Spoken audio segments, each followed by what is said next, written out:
The wind carried the scent of desperation across the dusty main street of Cedar Ridge, where Janet Robinson pressed her trembling hands against the frost-covered window of Murphy's saloon.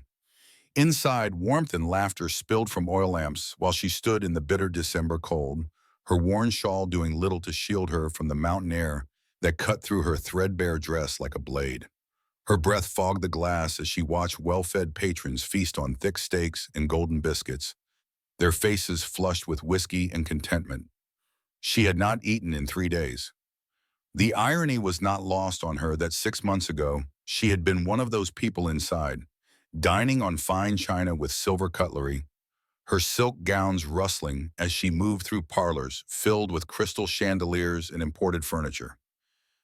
Now she stood like a ghost at the window, her once soft hands cracked and bleeding from desperate attempts to find work in a town that had already decided her fate.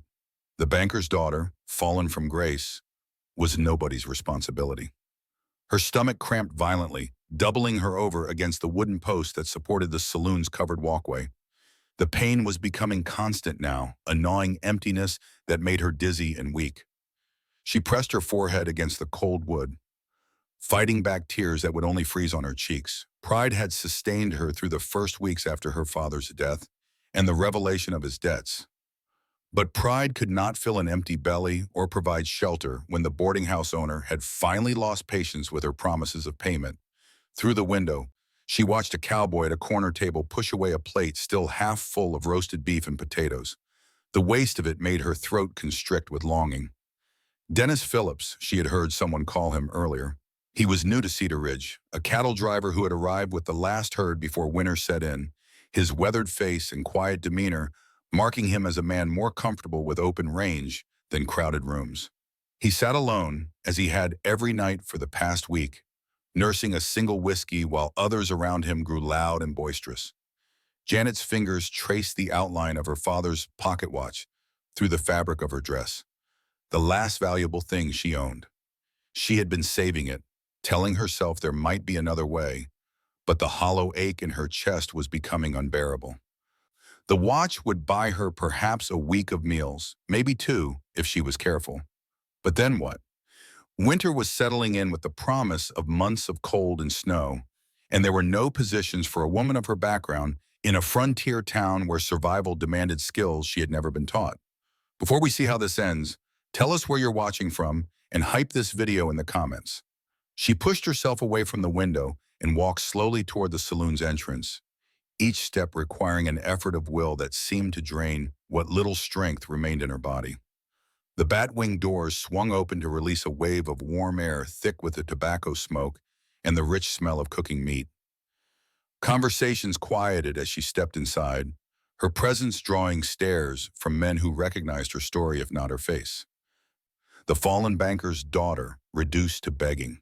The saloon keeper, Murphy himself, looked up from behind the bar with a mixture of pity and irritation. He had already turned her away twice, explaining with forced kindness that he could not afford to feed every unfortunate soul who wandered through his doors. But desperation had finally overcome her shame, and she walked with unsteady steps toward the corner where Dennis Phillips sat with his abandoned meal. He looked up as she approached, his dark eyes taking in her appearance with a directness that made her want to flee. She saw herself reflected in his gaze, the hollow cheeks and sunken eyes, the dress that hung loose on her diminished frame, the way her hands shook despite her efforts to control them. But there was no mockery in his expression, no cruel amusement at her circumstances. Instead, she saw something that surprised her, a recognition that spoke of his own familiarity with hardship. "Sir," she began, her voice barely above a whisper, "I apologize for the intrusion, but I wondered if you might be finished with your meal." The words hung in the air between them, heavy with the weight of her humiliation.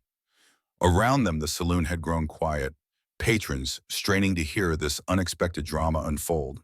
She felt the heat of their stares on her back, knowing that by morning the entire town would be discussing how Janet Robinson had finally been reduced to begging for table scraps like a stray dog. Dennis Phillips studied her for a long moment, his weathered hands resting motionless on the scarred wooden table. She noticed his fingers, long and strong but marked with old scars and fresh cuts from rope and leather. working hands that spoke of a life spent in honest labor, so different from her father's soft palms that had known only the touch of paper money and fountain pens. "You're hungry," he said simply, and it was not a question, but a statement of fact delivered without judgment or pity. Janet's composure cracked slightly at his directness. She had prepared herself for refusal, for disgust, even for the cruel laughter she had endured from others in recent weeks. But this quiet acknowledgement of her desperation was somehow harder to bear than outright cruelty would have been. "Yes," she whispered, the admission scraping her throat raw. He gestured to the chair across from him without ceremony. "Sit." She hesitated, aware of the impropriety, of what people would say about a lady sharing a table with a common cowboy. But hunger overrode propriety, and she sank into the chair with a gratitude that threatened to overwhelm her. The wooden seat felt solid beneath her, the first stable thing in her world for longer than she could remember. Dennis Phillips raised his hand to catch Murphy's attention, his gesture carrying an authority that seemed at odds with his simple clothing and quiet manner. "Another plate," he called out, "and coffee." Murphy nodded with obvious reluctance, his eyes darting between Dennis and Janet with the calculating look of a man weighing potential trouble against paying customers. The cowboy's money was as good as anyone's, and he had been a steady patron since his arrival, never causing problems or drinking to excess. "That's not necessary," Janet began, but Dennis silenced her with a look. "When did you last eat?" he asked. The question was delivered with the same matter-of-fact tone he might have used to ask about the weather, but it cut through her remaining pretenses like a knife. She found herself answering with an honesty that surprised her. "3 days ago, Mrs. Henderson at the boarding house gave me some bread before she asked me to leave." He nodded as if this information simply confirmed what he had already suspected. Around them, conversations had resumed, though she could feel the occasional glance in their direction. The novelty of her situation was wearing off, replaced by the more pressing concerns of cards and whiskey that occupied most of the saloon's patrons. Murphy appeared with a plate piled high with beef, potatoes, and green beans, along with a cup of coffee that steamed in the lamplight. The smell hit Janet like a physical blow, making her stomach cramp with renewed urgency. She stared at the food, hardly daring to believe it was real, that someone had shown her this unexpected kindness. "Eat," Dennis said simply. She picked up the fork with hands that trembled so violently she could barely grip the handle. The first bite of meat was like a revelation, the rich flavor flooding her mouth with an intensity that brought tears to her eyes. She forced herself to chew slowly, to maintain some semblance of dignity, even as every instinct screamed at her to devour the food like an animal. Dennis Phillips watched her eat with an expression she could not read, his own meal forgotten as he nursed his whiskey. There was something in his gaze that made her acutely aware of her appearance, of the desperate way she attacked the food despite her efforts at restraint. But again, she saw no judgment there, only a kind of understanding that spoke of his own experiences with hunger and desperation. "You're not from here originally," he observed after she had managed to consume nearly half the plate. Janet paused, a forkful of potatoes halfway to her mouth. "No, my father and I came here 2 years ago when he bought the bank. We thought it would be a good investment, a growing town with opportunities for expansion." "What happened?" The question was gentle but direct, and she found herself answering despite her usual reluctance to discuss her circumstances. Perhaps it was the food warming her belly, or perhaps it was something in his manner that invited confidence. But the words came easier than they had in months. He made poor investments, loaned money to ventures that failed, trusted people who took advantage of his generosity. When he died last spring, I discovered that the bank's assets barely covered his debts. Everything had to be sold to satisfy the creditors. Dennis nodded slowly, his fingers turning the whiskey glass in slow circles on the table's surface. "And you've been trying to make it on your own since then." "I thought I could find work, perhaps as a teacher or a seamstress, but the positions that exist require skills I was never taught, and those that don't." She trailed off, unwilling to voice the ugly propositions she had received from men who saw her desperation as an opportunity. "The hands," Dennis said suddenly, and Janet looked up from her plate in confusion. "Excuse me?" He gestured toward her fingers still wrapped around the fork. Your hands. They tell a story. Janet looked down at her hands, seeing them as if for the first time. The soft palms were now marked with blisters and cuts from her attempts at manual labor. Her fingernails, once carefully manicured, were broken and stained. The delicate skin was rough and reddened from cold and work, bearing little resemblance to the pampered appendages that had once held teacups and embroidery needles. They're not very pretty anymore, she said with a bitter laugh. They're honest, Dennis replied. They show you've been fighting. The words hit her with unexpected force, bringing a rush of emotion that threatened to spill over into tears. No one had acknowledged her struggle, her attempts to maintain her dignity while the world crumbled around her. Most people saw only her failure, her fall from grace, the entertainment value of watching someone who had once looked down on them from her position of privilege. Fighting and losing, she said quietly. Still fighting, he corrected. That counts for something. The conversation was interrupted by the arrival of three men who approached their table with the swagger of those who had been drinking steadily throughout the evening. Janet recognized them as local ranch hands, the kind of men who worked hard and played harder, spending their wages on whiskey and gambling with equal enthusiasm. Well, with that, said the tallest of the three, a man named Raymond King, whose reputation for trouble preceded him wherever he went. Look what we have here, the high and mighty banker's daughter, sharing a table with a saddle tramp. Dennis Phillips looked up slowly, his expression unchanged, but something shifting in the quality of his stillness. Janet felt the tension immediately, the way conversations around them began to quiet as other patrons sensed potential trouble brewing. Just having a meal, Raymond, Dennis said evenly. No harm in that. Raymond King laughed, the sound harsh and mocking. No harm? Hell, I'd say there's plenty of harm when a woman starts forgetting her place. Though I suppose begging for scraps is about right for someone who used to think she was too good for the likes of us. Janet felt heat flood her cheeks, the shame burning through her like acid. She started to rise from her chair, but Dennis's voice stopped her. Sit, he said quietly. And though the word was addressed to her, his eyes never left Raymond's face. Listen to that, Raymond continued, emboldened by what he perceived as Dennis's passive response. Giving orders like he owns the place, like he owns her. The implication hung in the air like smoke, ugly and choking.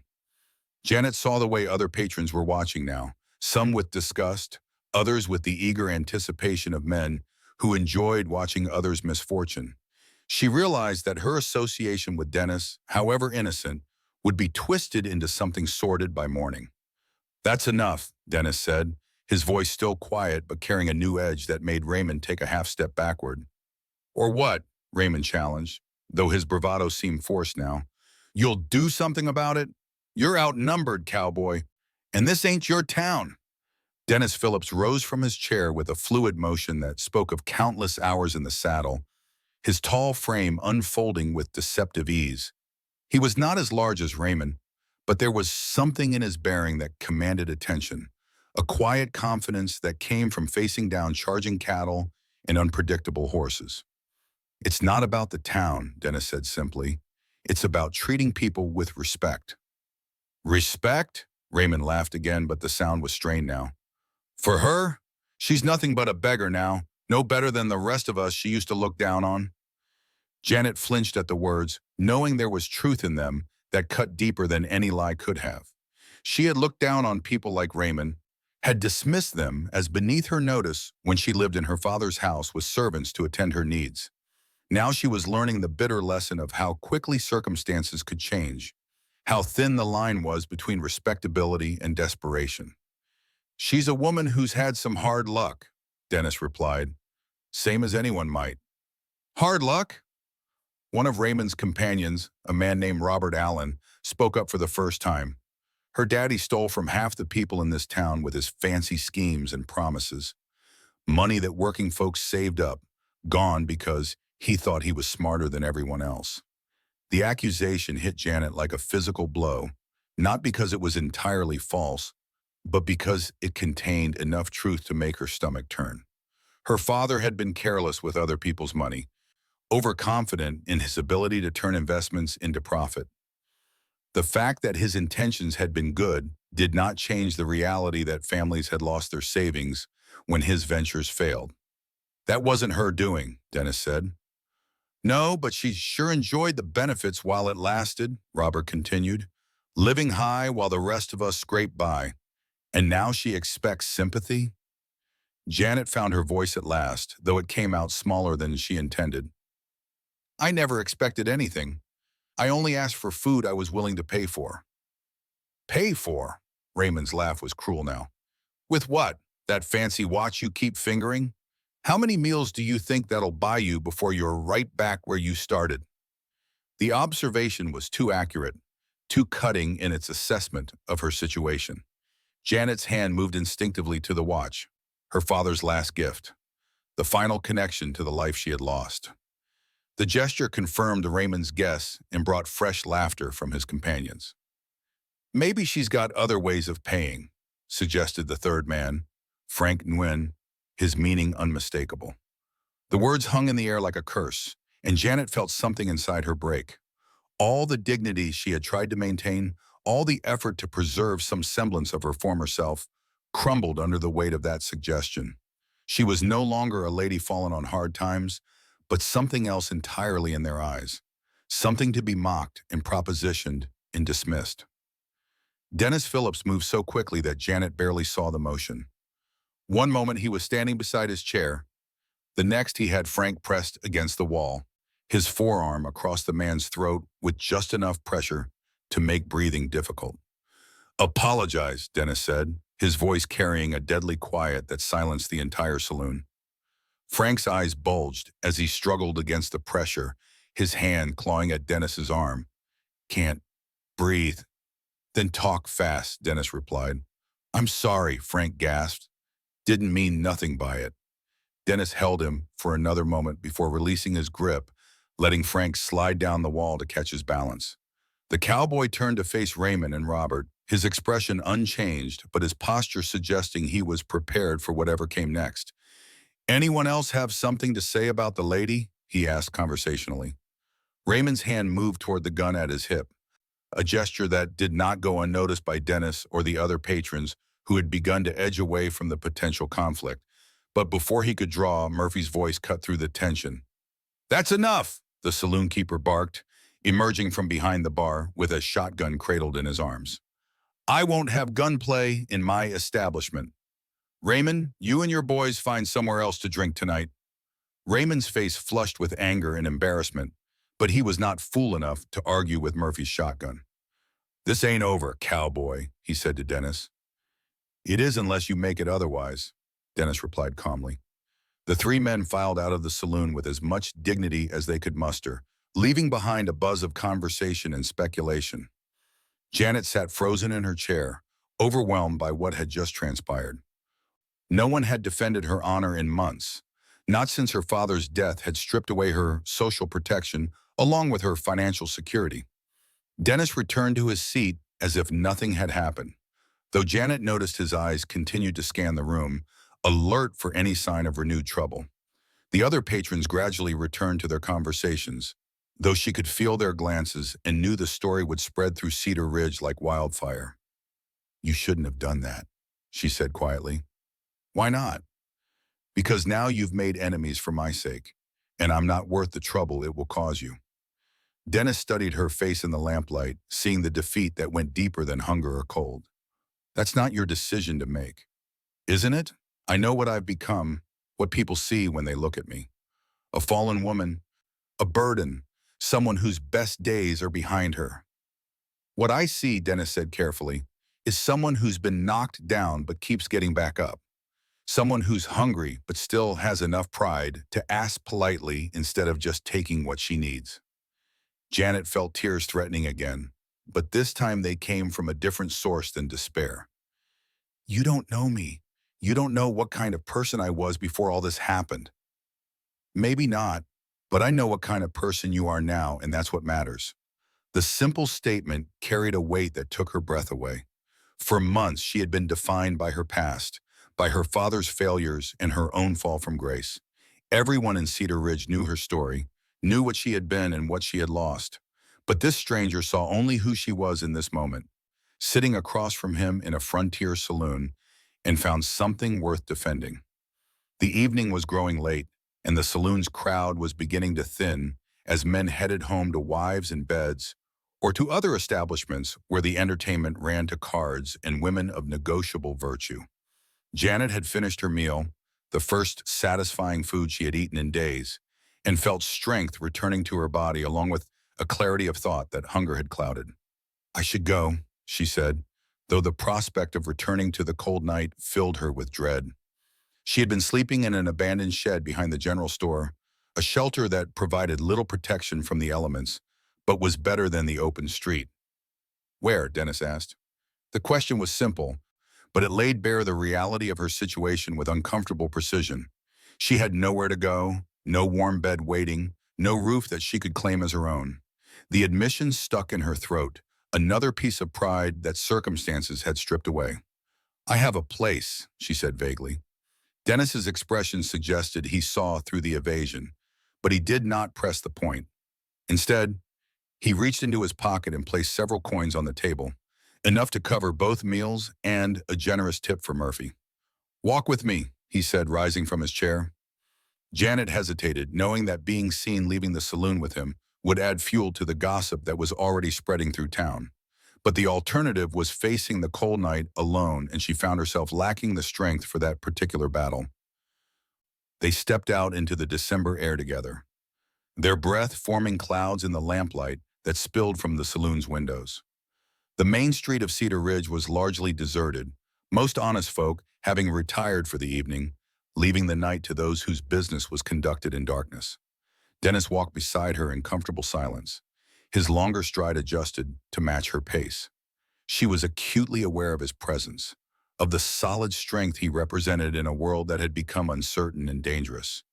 It had been months since she had felt safe walking anywhere alone, and the simple act of having someone beside her was a luxury she had almost forgotten.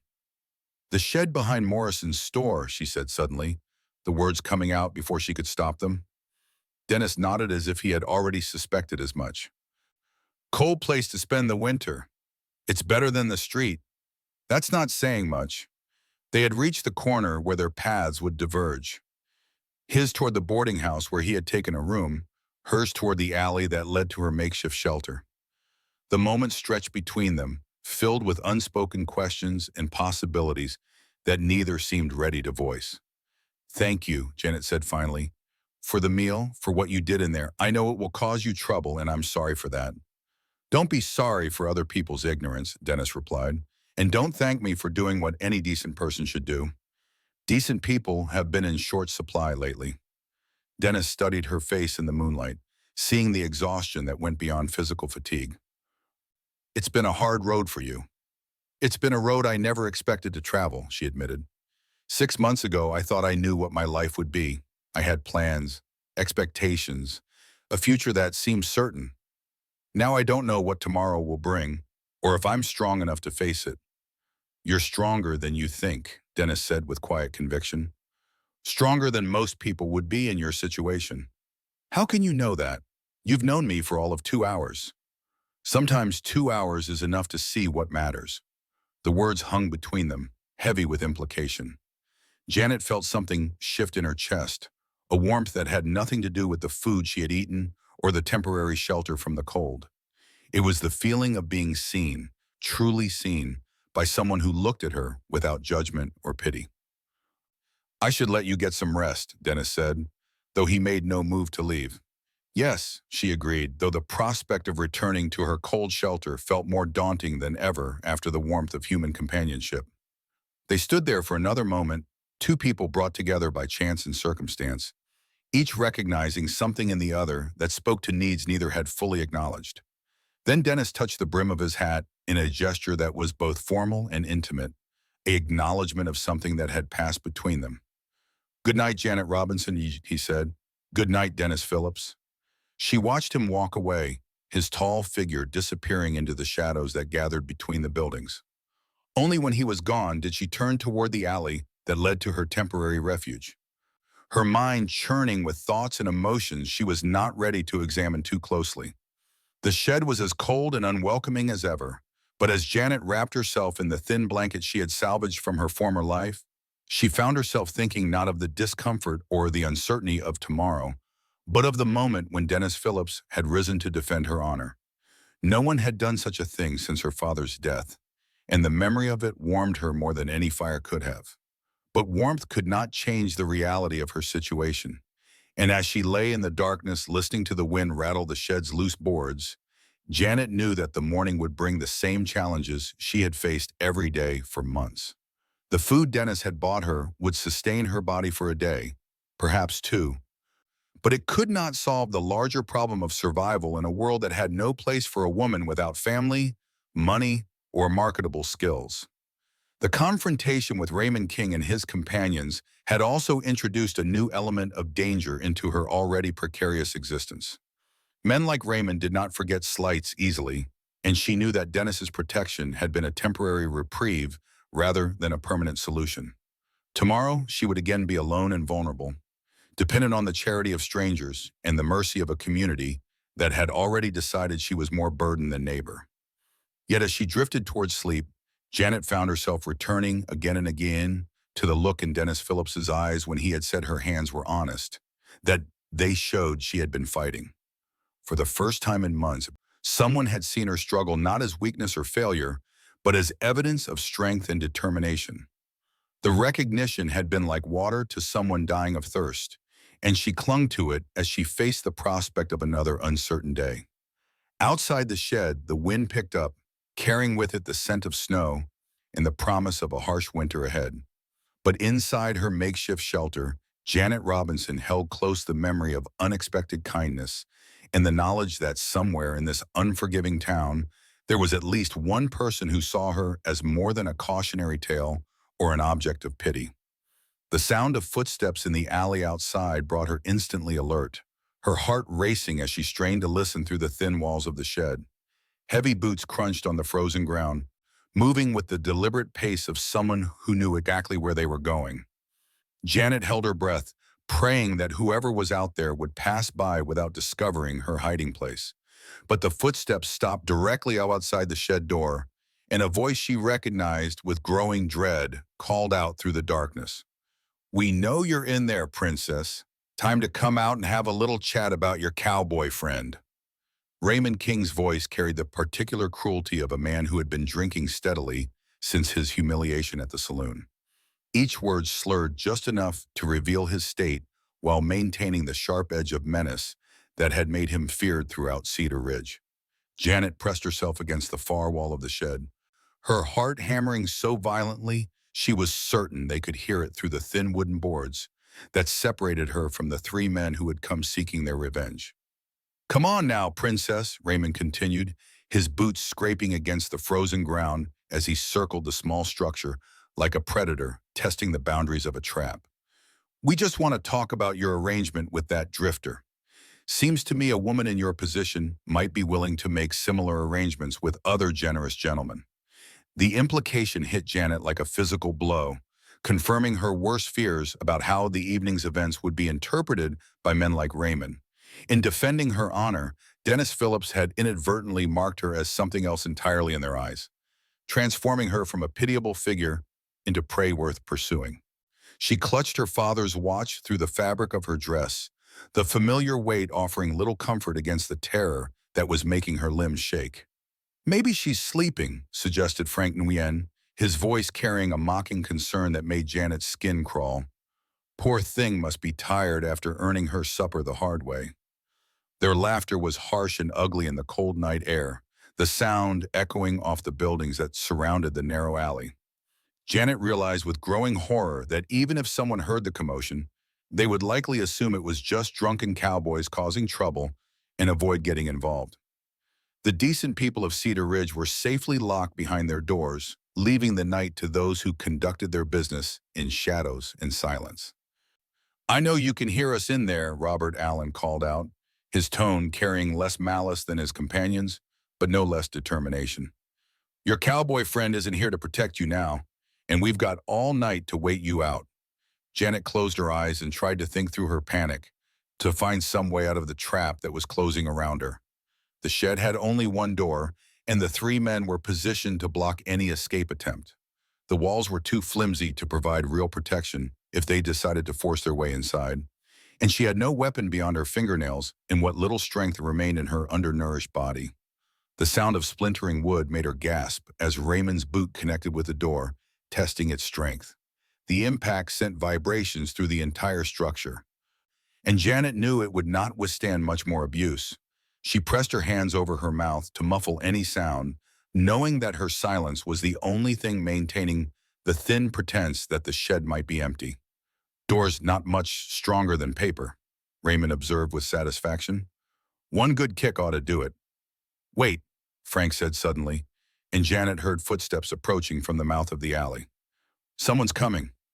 The three men fell silent, and Janet strained to hear over the pounding of her own pulse. Heavy boots were indeed approaching, moving with the steady rhythm of someone who walked with purpose rather than the unsteady gait of another drunk seeking trouble. She held her breath, praying it might be Dennis Phillips, though she knew he had no reason to venture into this particular alley at this hour. Evening. Boys? Came a voice she did not recognize, though it carried an authority that made Raymond and his companions shift nervously in the darkness.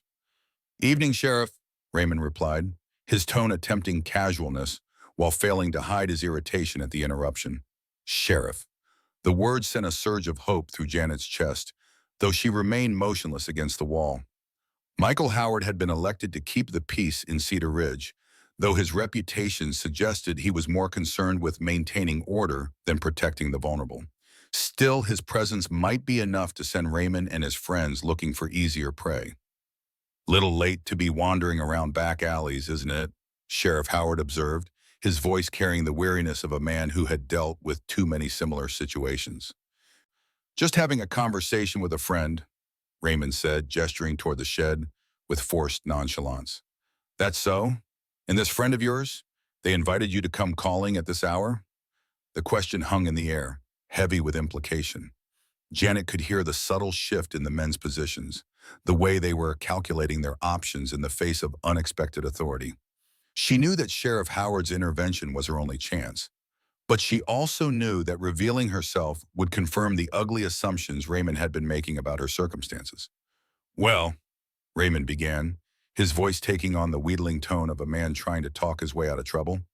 You know how it is with women like her. They say one thing but mean another. Women like what, exactly? Sheriff Howard's voice had grown colder, and Janet could hear the warning in it even if Raymond chose to ignore it. The banker's daughter, Frank supplied helpfully. She's been making arrangements with that new cowboy, Phillips. Figured she might be open to expanding her business. The crude reduction of her desperate situation to a commercial transaction made Janet's stomach turn, but she forced herself to remain silent. Any sound from inside the shed would confirm their assumptions and potentially put Sheriff Howard in an impossible position. Better to let them think she was not there and hope the lawman's presence would be enough to drive them away. Is that what you figured? Sheriff Howard's tone suggested he was not impressed with their reasoning. And you decided to conduct this business negotiation in a back alley at midnight? She's got to be somewhere, Raymond said defensively, and this is where folks like her end up when they run out of other options. The casual cruelty of the statement cut through Janet like a blade, not because it was entirely false, but because it contained enough truth to make her question everything she thought she knew about her own situation. Was this really where she had ended up? Was this what she had become in the eyes of the community that had once respected her family? I think you boys have had enough excitement for one evening, Sheriff Howard said firmly. Time to head home and sleep off whatever's got you thinking this is acceptable behavior. We're not doing anything wrong, Robert protested. Just trying to have a conversation with a willing participant. Willing participant who's hiding in a shed and won't come out? Sheriff Howard's skepticism was evident. That doesn't sound particularly willing to me. Janet heard the scrape of boots on frozen ground as the men shifted positions, and she could sense the tension building between them and the sheriff. Raymond King was not known for backing down from confrontations, especially when he had been drinking, and she feared that his pride might override his common sense. Look, Howard, Raymond said, his voice taking on a harder edge. This isn't really your concern. The woman's not exactly a respectable citizen anymore. And what happens between consenting adults is none of your business. Consenting adults don't usually require one party to be cornered in a shed, Sheriff Howard replied dryly. And last I checked, intimidation was still against the law in my town. Intimidation? Frank laughed, though the sound was strained. We're just having a friendly chat. Friendly chat that requires three grown men to corner one woman in the middle of the night? That's an interesting definition of friendly. The sheriff's words carried a weight that seemed to penetrate even Raymond's alcohol-fueled bravado. Janet could hear the subtle sounds of the men backing away from the shed, their confidence wavering in the face of official disapproval. But she also knew that Sheriff Howard's protection was temporary, that once he left, she would again be vulnerable to their attentions. We were just leaving anyway, Raymond said finally, his tone suggesting the retreat was his own idea rather than a response to the sheriff's pressure. Good thinking, Sheriff Howard agreed. And boys, I'd better not hear about any more late-night conversations of this nature. Cedar Ridge has enough problems without adding harassment to the list. Janet listened to the sound of retreating footsteps as Raymond and his companions made their way back toward the main street, their voices fading into the distance as they grumbled among themselves about the interruption. But Sheriff Howard's boots remained planted outside the shed, and she realized he was waiting to see if she would emerge now that the immediate threat had passed. The silence stretched between them, heavy with unspoken understanding. Janet knew that her continued hiding confirmed everything the men had implied about her circumstances, but she also knew that revealing herself would require explanations she was not prepared to give. The sheriff was a decent man by most accounts, but he was also a practical one who understood the realities of frontier life better than most. They're gone, Sheriff Howard said finally, his voice gentler than it had been when addressing Raymond and his friends. You can come out now if you want to. Janet pressed her forehead against the rough wooden wall, torn between gratitude for his intervention and shame at being discovered in such circumstances. The shed suddenly felt less like shelter and more like a prison, a symbol of how far she had fallen from the life she had once known. I know you're in there, the sheriff continued patiently, and I know this isn't easy for you all, but hiding isn't going to solve your problems, and those boys aren't going to forget about you just because I sent them away tonight. The truth of his words hit her like cold water, forcing her to confront the reality she had been trying to avoid. Raymond King and his friends would not give up their pursuit simply because of one interruption, and she could not spend every night cowering in a shed, hoping that someone would come to her rescue. The situation was unsustainable, and continuing to pretend otherwise would only make things worse. With trembling hands, Janet pushed open the shed door and stepped into the moonlight, her appearance drawing a sharp intake of breath from Sheriff Howard. She knew what he saw, the hollow cheeks and sunken eyes, the dress that hung loose on her diminished frame, the way she held herself like someone who had been beaten down by circumstances beyond her control. Miss Robinson, he said quietly, removing his hat in a gesture of respect that seemed almost mocking given the circumstances.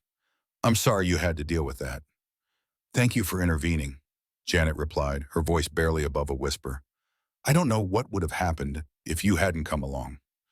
I have a pretty good idea what would have happened, Sheriff Howard said grimly, and it wouldn't have been anything resembling a conversation. The blunt assessment made Janet flinch, but she could not argue with its accuracy. The look in Raymond's eyes had left little doubt about his intentions, and she knew that her desperate situation had made her a target for men who saw vulnerability as opportunity. This can't continue, the sheriff said, his tone mixing sympathy with practical concern. Those boys aren't going to give up, and I can't patrol every alley in town every night. You need to find a better solution than hiding in abandoned buildings. I know, Janet said, though she had no idea what that solution might be.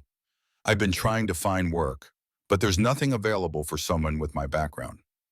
Your background isn't the problem, Sheriff Howard observed. It's your current situation that's attracting the wrong kind of attention. A woman alone without protection or resources is always going to be seen as easy prey by men like Raymond King. The harsh reality of his words settled over her like a weight, confirming what she had been trying not to acknowledge for weeks. Her gender, combined with her desperate circumstances, had made her a target in a way that would not have been true for a man in similar straits. The frontier was unforgiving to everyone, but it was particularly cruel to women who found themselves outside the protection of family or community. "What would you suggest?" Janet asked, though she dreaded hearing the answer. Sheriff Howard was quiet for a long moment, his expression thoughtful as he considered her options. "You need protection," he said finally, "either from family, which you don't have, or from a husband who can provide for you and keep men like Raymond at bay." The word husband hit Janet like a physical blow, not because the concept was foreign to her, but because it represented the final surrender of her independence and dignity. Marriage had once been something she looked forward to, a partnership between equals that would enhance rather than define her life. Now it was being presented as her only escape from a situation that grew more desperate with each passing day. "I'm not exactly in a position to attract suitable suitors," Janet said bitterly. "Most men in Cedar Ridge see me as either a cautionary tale or an opportunity for exploitation." "Most men maybe," Sheriff Howard agreed, "but not all men." Something in his tone made Janet look up sharply, seeing a knowledge in his eyes that suggested he was thinking of someone specific. "What do you mean?" "I mean that Cowboy Phillips made quite an impression tonight when he stood up for you, and word is already spreading about how he faced down Raymond and his boys without backing down. That kind of behavior says something about a man's character." Janet felt heat flood her cheeks at the mention of Dennis Phillips, remembering the way he had defended her honor without hesitation or calculation. But the memory also brought fresh shame as she considered what Sheriff Howard was implying, that her only hope of salvation lay in attaching herself to a man who had shown her a moment of kindness. "He was just being decent," she protested. "That doesn't mean he has any interest in taking on someone else's problems." "Maybe not," Sheriff Howard acknowledged, "but it might be worth finding out. A woman in your position doesn't have the luxury of waiting for perfect circumstances." The brutal honesty of the statement cut through Janet's remaining illusions about her situation, forcing her to confront the reality that her options had narrowed to a choice between dependence and destruction. The independent life she had imagined for herself, built on her own efforts and determination, was a fantasy that had no place in the harsh realities of frontier existence. "I should let you get some rest," Sheriff Howard said, replacing his hat and preparing to leave. "But Miss Robinson, I want you to think seriously about what we've discussed. Those boys will be back, and next time I might not happen to be in the neighborhood." Janet nodded, understanding the warning implicit in his words. The protection he had provided tonight was temporary and unreliable, dependent on chance and circumstance rather than any systematic effort to ensure her safety. She was on her own in a way that made her vulnerability a constant threat to her survival. "Thank you again," she said as he turned to leave. "Don't thank me yet," Sheriff Howard replied. "Thank me when you found a way out of this mess that doesn't involve me scraping you off the street some morning." The grim image his words conjured followed Janet back into the shed, where she wrapped herself in her thin blanket and tried to find warmth that had nothing to do with the temperature of the air around her.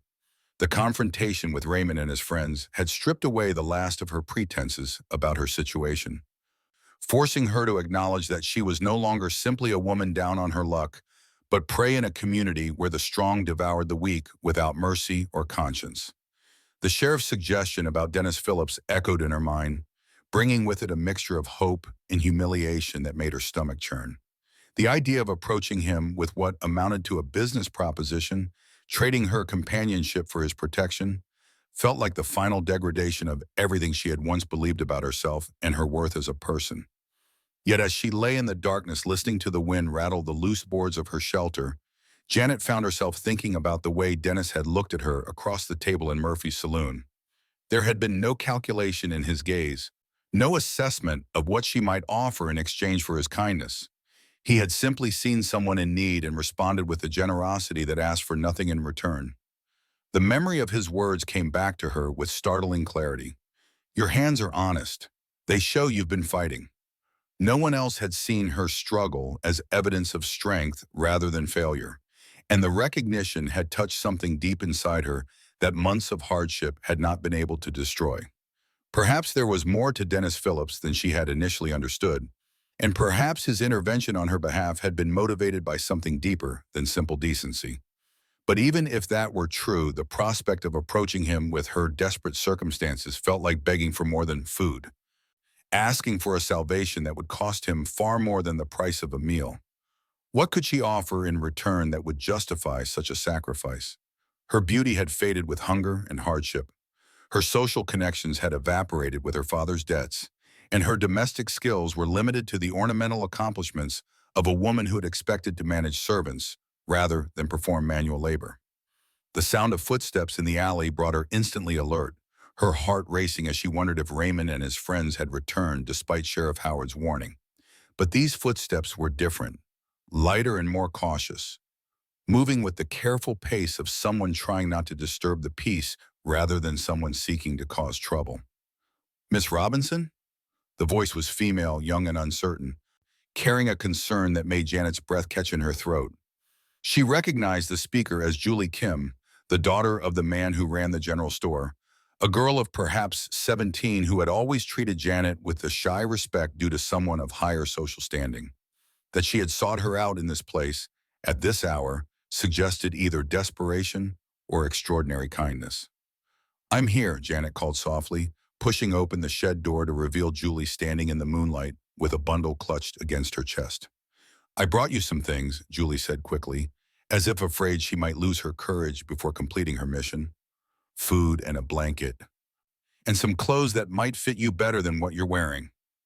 The offer of charity from someone she had once looked down upon as a shopkeeper's daughter hit Janet with a force that nearly brought her to her knees. The reversal of their positions that was complete and undeniable, transforming her from benefactor to beneficiary in a way that highlighted just how far she had fallen. "That's very kind of you," Janet managed, her voice thick with emotion she struggled to control. "My father doesn't know I'm here," Julie continued, glancing nervously toward the mouth of the alley. "He says what happened to your family is a lesson about the dangers of pride and poor judgment. But I remember how you used to smile at me when you came into the store, how you always asked about my studies and encouraged me to keep learning." The memory of those interactions, so distant now they seemed to belong to someone else's life, brought tears to Janet's eyes. She had indeed taken an interest in Julie's education, seeing in the girl's quick mind and eager questions a reflection of her own younger self. That Julie remembered those moments with enough fondness to risk her father's disapproval spoke to a generosity of spirit that shamed Janet's own past assumptions about the people she had considered beneath her notice. "You shouldn't be here," Janet said, though she made no move to refuse the offered bundle. "If your father finds out, you'll be in trouble." "I don't care," Julie said with the fierce determination of youth. "What's happening to you isn't right. You're not a bad person, and you don't deserve to be treated like one just because you've had some hard luck." The simple declaration of her fundamental worth as a human being hit Janet harder than any of the cruelties she had endured in recent months. Julie saw her not as a cautionary tale or an object of pity, but as someone deserving of basic dignity and respect regardless of her circumstances.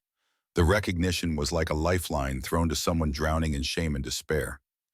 "Thank you," Janet whispered, accepting the bundle with hands that shook with more than cold. "There's something else," Julie said, her voice dropping to barely above a whisper. "That cowboy, Mr. Phillips, he came by the store this afternoon asking questions about you. Not gossip or anything improper, but things like whether you had family elsewhere.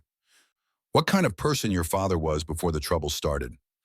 Janet's heart began to race for reasons that had nothing to do with fear. "What did your father tell him?" "The truth mostly, that your father was a good man who made some bad decisions, and that you've been trying to make an honest living since he died."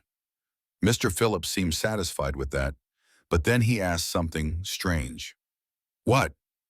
Julie glanced around nervously before continuing. "He asked if my father thought you were the kind of woman who could adapt to a different kind of life if circumstances required it." Papa didn't know what to make of the question, but he said yes, that you'd shown more backbone than anyone expected when things got difficult. The conversation Julie described sent Janet's mind reeling with possibilities she hardly dared to consider.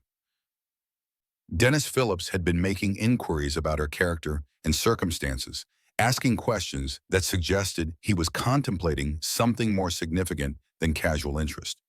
The timing, coming so soon after their encounter at the saloon, could not be coincidental. "Did he say anything else?" Janet asked, trying to keep her voice steady. "Just that he appreciated Papa's honesty and that he hoped things would work out better for you than they had been lately." Julie paused, studying Janet's face in the moonlight. "Do you think he might be planning to help you somehow?" The question hung in the air between them, heavy with implications that neither girl was quite ready to voice. Janet found herself thinking again of the way Dennis had defended her honor, the quiet strength he had displayed in the face of Raymond King's aggression, and the genuine concern he had shown for her well-being. Perhaps Sheriff Howard had been right to suggest that not all men saw her current situation as an opportunity for exploitation. "I don't know," Janet said honestly, "but I hope so." Julie nodded, seeming to understand the complex emotions that lay behind Janet's simple words. "I should get back before Papa notices I'm gone," she said reluctantly. "But Miss Robinson, if you need anything else, anything at all, you can find me at the store during the day. I'll help however I can." The offer of continued friendship from someone who had no obligation to provide it brought fresh tears to Janet's eyes. "You're taking a risk by associating with me," she warned. "People talk, and your reputation could suffer." "Let them talk," Julie said with a defiance that reminded Janet of her own younger self.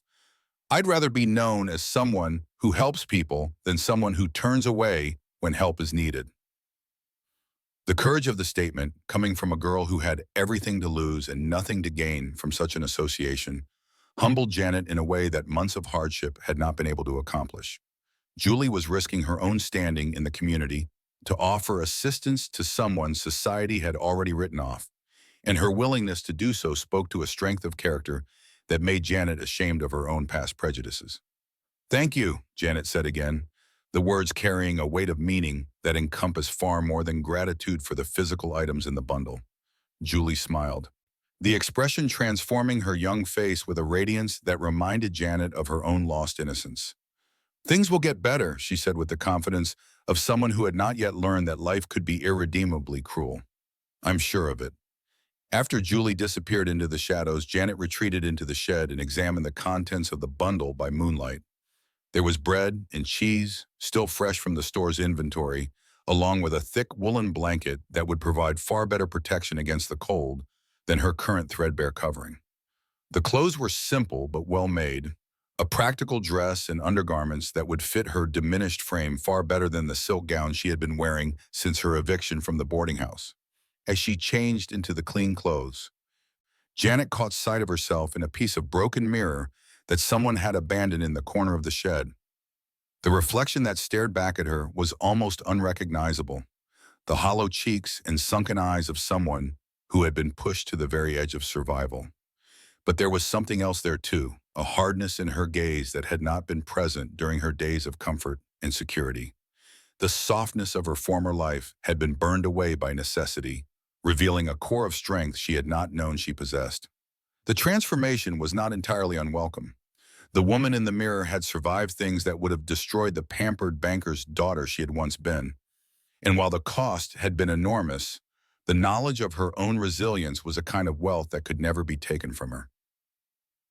Whatever happened next, she would face it with the understanding that she was stronger than she had ever imagined possible. The sound of approaching footsteps brought her alert once again, but this time she felt less fear than resignation. If Raymond and his friends had returned, she would face them with whatever dignity she could muster, knowing that she had at least one friend in Julie Kim and the memory of kindness from Dennis Phillips to sustain her through whatever came next. But the footsteps that stopped outside her shelter were different from those that had threatened her earlier, moving with a purposeful stride that spoke of determination rather than malice.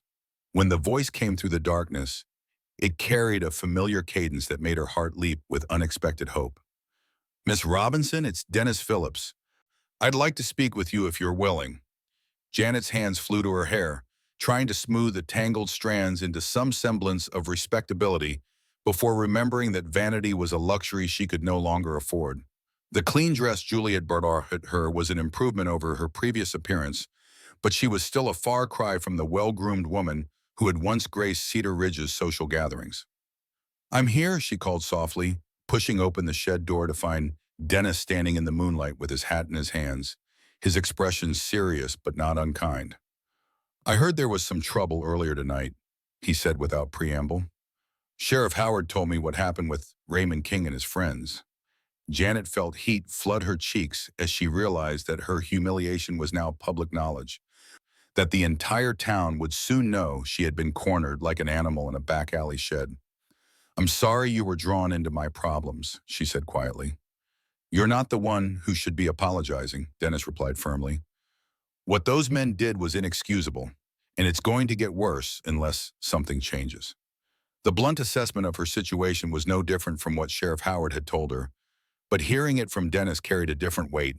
He had already demonstrated his willingness to defend her, and his presence here suggested that his concern went beyond simple decency. "I know," Janet admitted, "but I don't see what can be done about it. I have nowhere else to go and no way to protect myself from men who see my situation as an invitation." Dennis was quiet for a moment, studying her face in the pale light. "There might be a way," he said finally, "but it would require you to trust me with more than just a shared meal." The words sent Janet's pulse racing, though she was not certain whether from hope or fear. "What do you mean?" "I mean marriage," Dennis said simply, the word falling between them like a stone dropped into still water. Janet stared at him, certain she had misheard or misunderstood his meaning. Marriage was something that happened between people who knew each other, who had courted and fallen in love, who shared dreams and expectations about their future together. It was not something proposed by a virtual stranger to a woman he had met less than 24 hours earlier. "I don't understand," she said weakly. "It's simple enough," Dennis replied, his tone matter-of-fact despite the enormity of what he was suggesting. "You need protection and security. I need a wife who understands what it means to work hard and face difficulties without giving up. We could help each other." The practical nature of his proposal was both reassuring and devastating, confirming that he saw their potential union as a business arrangement rather than a romantic attachment. Yet there was something in his manner that suggested the offer was motivated by more than simple convenience, a quality in his voice that spoke of genuine concern for her well-being. "You barely know me," Janet protested. "How can you be certain I'm the kind of woman you want as a wife?" Dennis smiled slightly, the first time she had seen such an expression on his weathered face. "I've learned more about your character in one evening than most people reveal in months of acquaintance. You're proud but not too proud to ask for help when you need it. You're desperate but still polite to strangers. You've been knocked down by circumstances, but you haven't given up fighting." His words echoed what he had said earlier about her hands showing she had been fighting, and Janet realized that he had been observing her far more carefully than she had understood. The recognition was both flattering and terrifying, suggesting that his proposal was based on genuine assessment rather than impulsive sympathy. "What kind of life are you offering?" she asked, surprised by her own boldness in entertaining the possibility. "An honest one," Dennis replied. "I've got a small ranch about 50 miles north of here, good land with water and grass for cattle. It's not much yet, but it has potential for someone willing to work at making it succeed. The house is simple but sound, and there's room for a garden and chickens if you're inclined towards such things." The picture he painted was so different from either her past luxury or her present desperation that Janet could barely imagine it. A life of honest work and partnership with a man who seemed to understand the value of both strength and gentleness was almost too good to be true. Yet his manner suggested he was entirely serious about the offer. "Why me?" she asked. "Surely there are other women who would be better suited to ranch life. Women with the skills and experience I lack." "Maybe," Dennis acknowledged. "But I'm not interested in other women. I'm interested in you." The simple declaration hit Janet with unexpected force, carrying an honesty that took her breath away. There was no false flattery in his words, no attempt to convince her that she was something she was not, only a straightforward statement of his preference that suggested he saw value in her that others had missed. "This is all very sudden," Janet said, her mind reeling with the implications of what he was proposing. "Sudden circumstances require sudden decisions," Dennis replied pragmatically. "You can't stay here, and I can't stand by and watch what's going to happen to you if you try. This way, we both get something we need." The brutal honesty of his assessment stung, but Janet could not argue with its accuracy. Her situation was indeed desperate enough to warrant desperate measures, and his offer represented the only viable alternative to a future that grew darker with each passing day. "What would you expect from me as a wife?" she asked, the question carrying implications that made her cheeks burn. Dennis seemed to understand her discomfort, his expression gentling as he considered his response. "Partnership," he said finally. "Someone to work alongside me in building something worthwhile, someone to share the burdens and the rewards of ranch life. As for the rest, that would develop naturally if we're both willing, but it wouldn't be a condition of the arrangement." The respectful nature of his answer surprised Janet, who had expected a more demanding response from a man making such an unconventional proposal. His willingness to let intimacy develop naturally rather than demanding it as payment for his protection spoke to a consideration she had not anticipated. "I don't love you," she said bluntly, feeling the need to establish honesty between them.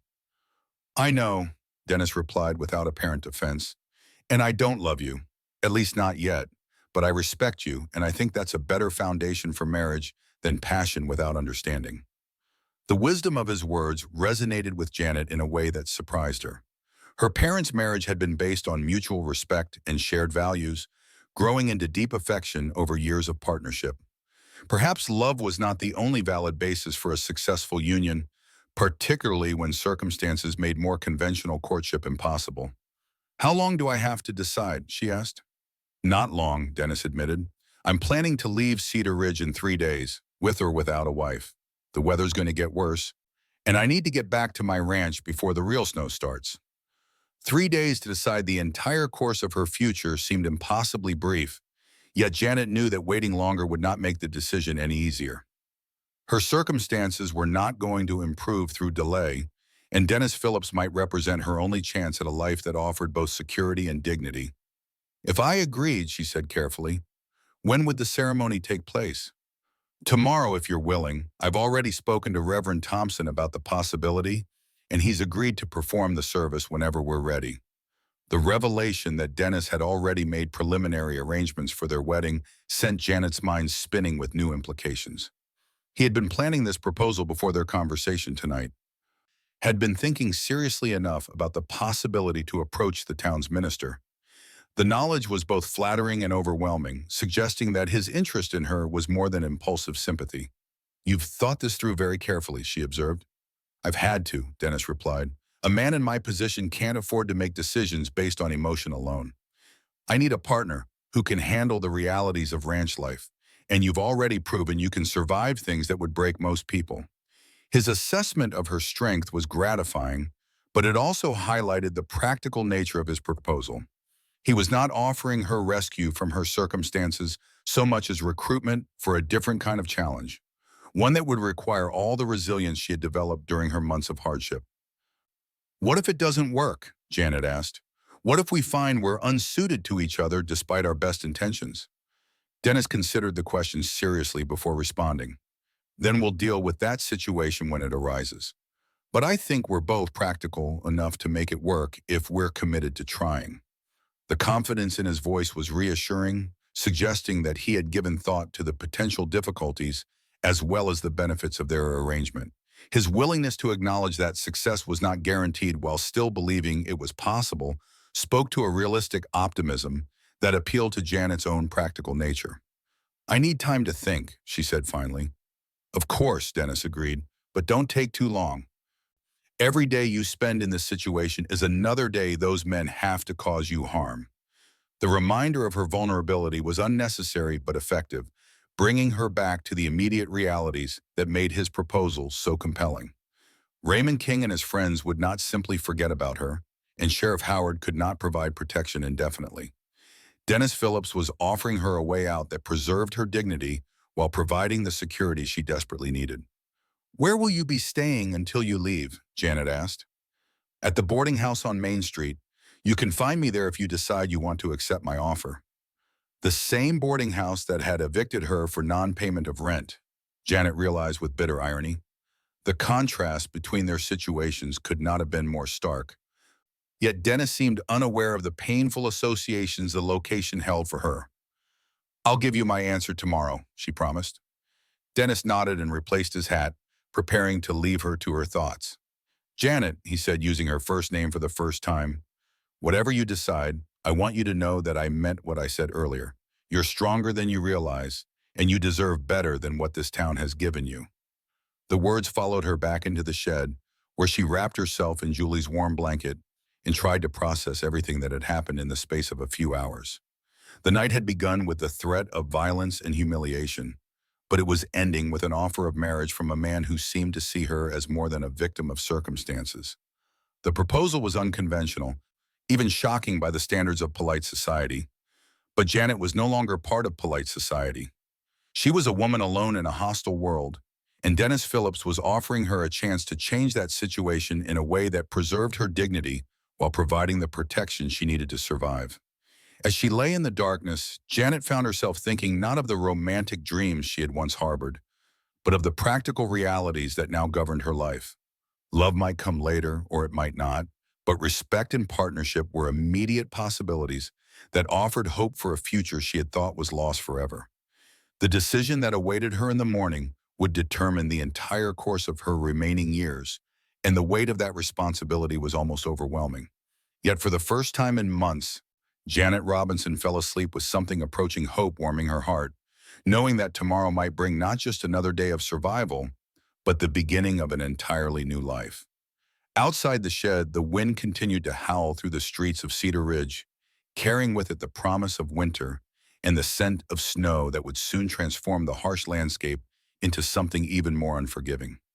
But inside her fragile shelter, Janet dreamed not of cold and hunger, but of open ranges and honest work, of a partnership built on mutual respect and the shared determination to build something worthwhile from the ashes of her former life. The morning would bring her answer, and with it, the choice between the familiar desperation of her current existence and the unknown possibilities of a future she could barely imagine. But as sleep finally claimed her, Janet Robinson knew that she had already made her decision, and that tomorrow would mark not just the end of her old life, but the beginning of something entirely new. Dawn crept across Cedar Ridge like a reluctant witness, its pale light revealing the frost that had settled on every surface during the long December night. Janet Robinson stood at the cracked window of the shed that had sheltered her through the darkest hours of her life, watching the town slowly come to life as shopkeepers opened their doors and early risers began their daily routines. The decision that had crystallized in her mind during the sleepless hours before sunrise felt both momentous and inevitable, like stepping off a cliff while trusting that solid ground would appear beneath her feet. Her reflection in the broken glass showed a woman transformed by hardship but not broken by it.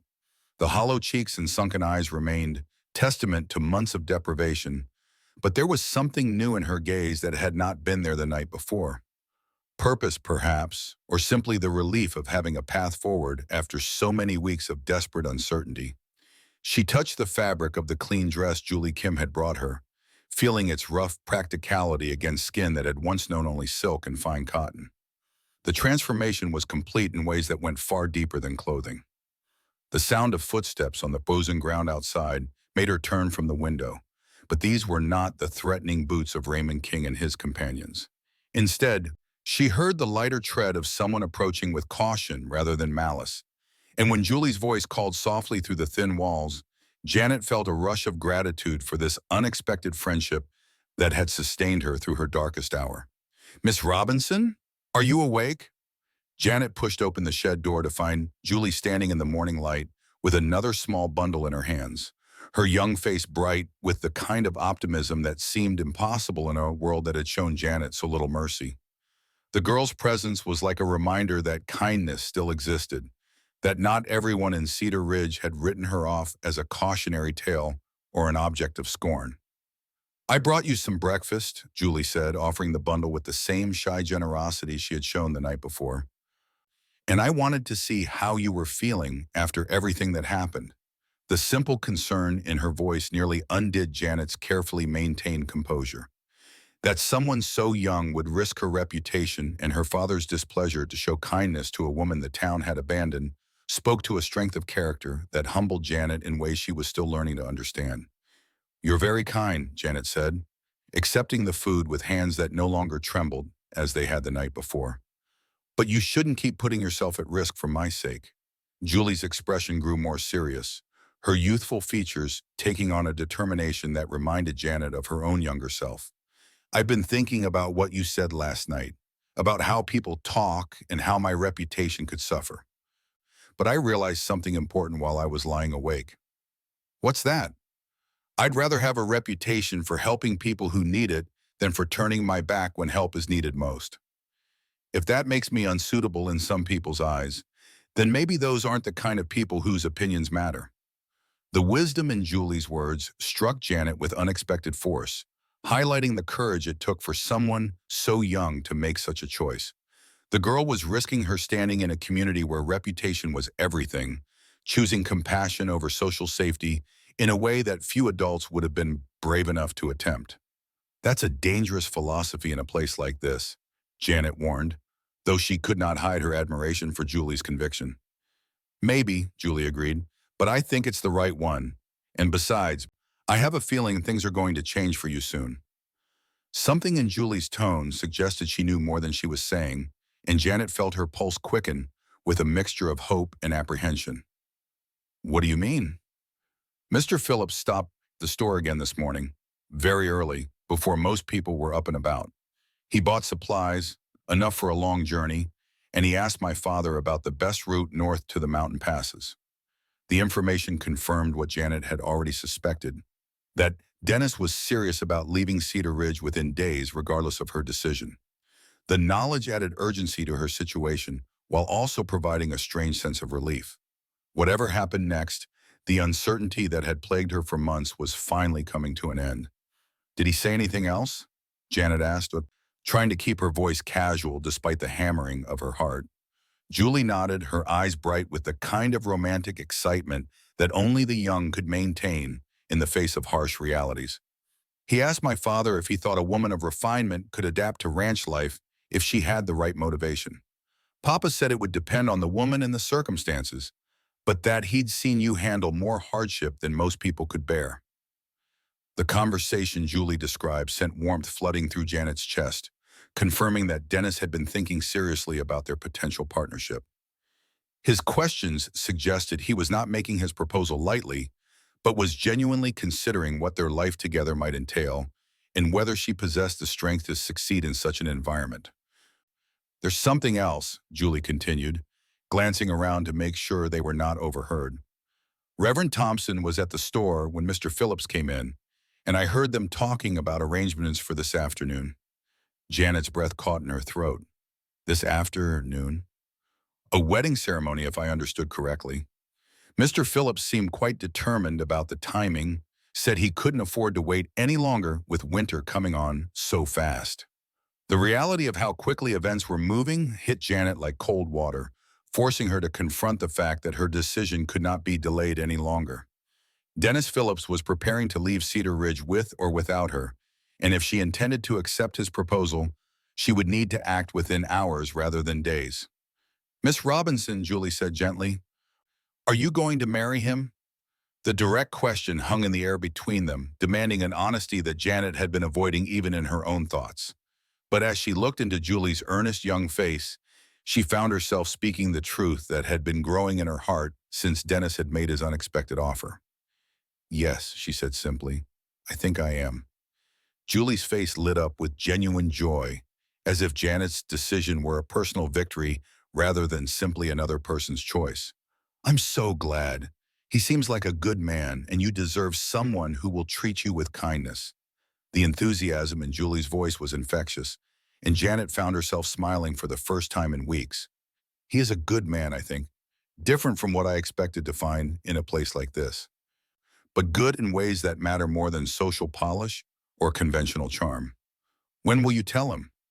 Janet looked toward the main street of Cedar Ridge, where she could see people beginning their daily routines with the comfortable certainty of those whose lives followed predictable patterns. Soon she would either join Dennis Phillips in creating something new and uncertain, or remain trapped in the desperate circumstances that had brought her to this moment of decision. Now, she said, surprising herself with the firmness in her voice, there's no point in waiting any longer. The walk from the alley to the boarding house on Main Street felt like a journey through her own past. Each familiar building reminding Janet of the life she had lost and the person she had been before circumstances stripped away everything she thought she knew about herself. The boarding house itself loomed ahead like a monument to her fall from grace, the same establishment that had sheltered her briefly after her father's death before evicting her for non-payment of rent. Mrs. Nancy King, the proprietor and Raymond's mother, emerged from the front door as Janet approached, her expression shifting from surprise to poorly concealed disdain as she recognized her former tenant. The older woman's face bore the hard lines of someone who had learned to judge others by their ability to pay their bills, and her assessment of Janet's current circumstances was written clearly in her disapproving gaze. "Well, well," Nancy said, her voice carrying the particular satisfaction of someone who had predicted another's downfall. "Look what the morning has brought to our doorstep. I hope you're not here expecting charity, because I've already told you that business and sentiment don't mix." The casual cruelty of the greeting stung, but Janet found herself responding with a dignity that surprised them both. "I'm here to see Mr. Phillips, if he's available." Nancy's eyebrows rose in speculation, her mind clearly working to understand what business Janet might have with the respectable cowboy who had been paying his bills promptly and causing no trouble. "Mr. Phillips? And what might you want with him, if you don't mind my asking?" "I do mind," Janet replied calmly, discovering that her months of hardship had burned away her need to explain herself to people whose opinions no longer mattered. "Could you please let him know that Miss Robinson is here to see him?" The firmness in Janet's voice seemed to catch Nancy off guard, as if she had expected continued deference from someone in such reduced circumstances. After a moment of uncertainty, the older woman nodded grudgingly and disappeared back into the boarding house, leaving Janet to wait on the front porch, where she had once been welcomed as a paying guest. Dennis Phillips appeared within minutes, his tall frame filling the doorway as he took in her appearance with the same careful assessment she remembered from their first meeting. But this time she saw something different in his gaze, a recognition that went beyond simple observation to something approaching understanding. "Miss Robinson," he said formally, though his eyes conveyed a warmth that his words did not. "I hoped you might come." "I've made my decision," Janet said without preamble, knowing that prolonging the moment would only make it more difficult.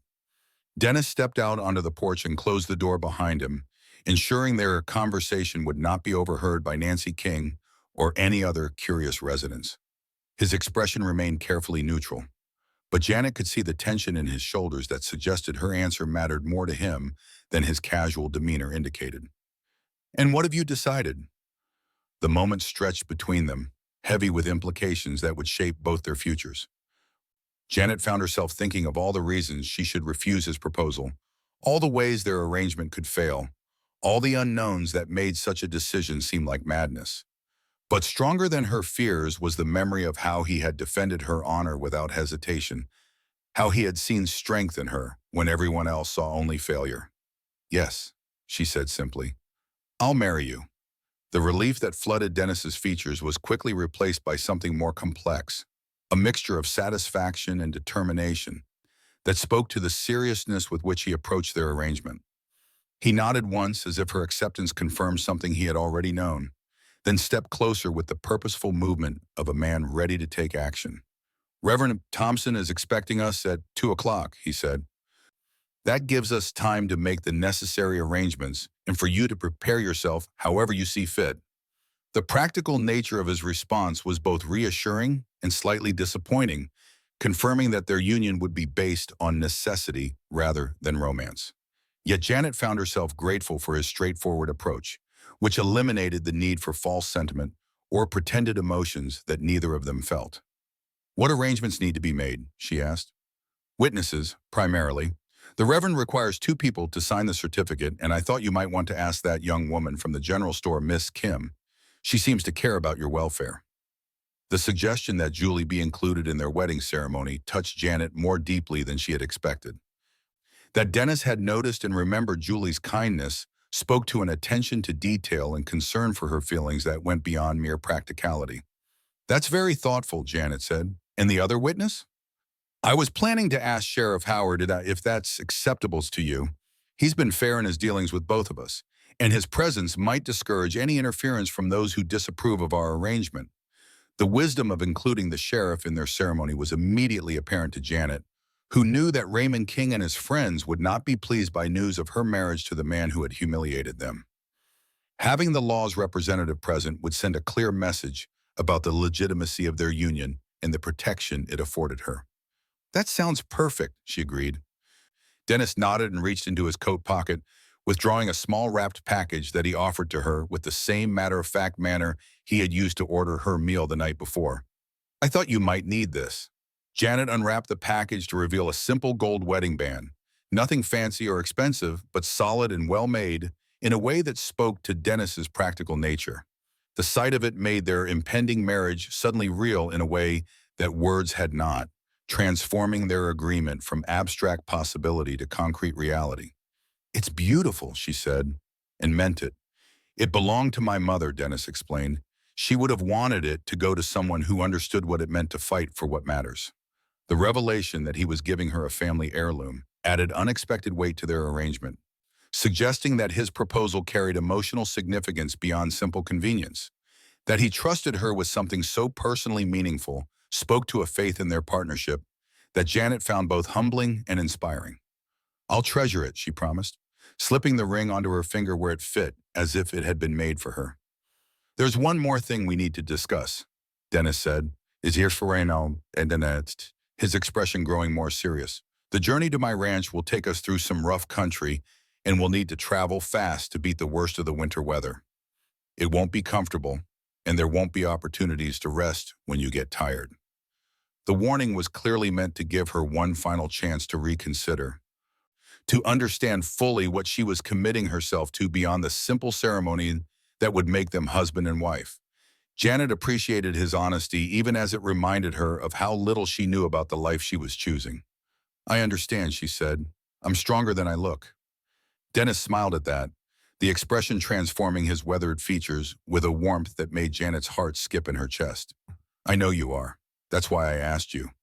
The simple statement carried more weight than any elaborate declaration of affection could have, confirming that his proposal was based on genuine respect for her character rather than pity for her circumstances. The knowledge filled Janet with a confidence she had not felt since her father's death, a sense that she was valued for who she was rather than what she represented. I should go and speak with Julie, Janet said, suddenly aware of all the preparations that needed to be made before their afternoon ceremony. Of course, I'll handle the arrangements with Reverend Thompson and Sheriff Howard, and I'll meet you at the church at 2 o'clock. Janet nodded and turned to leave, then paused and looked back at the man who would soon be her husband. Dennis, thank you for everything. His expression softened as he met her gaze. Thank you for trusting me with your future. The walk back to the general store felt different from her journey to the boarding house, infused with purpose rather than uncertainty.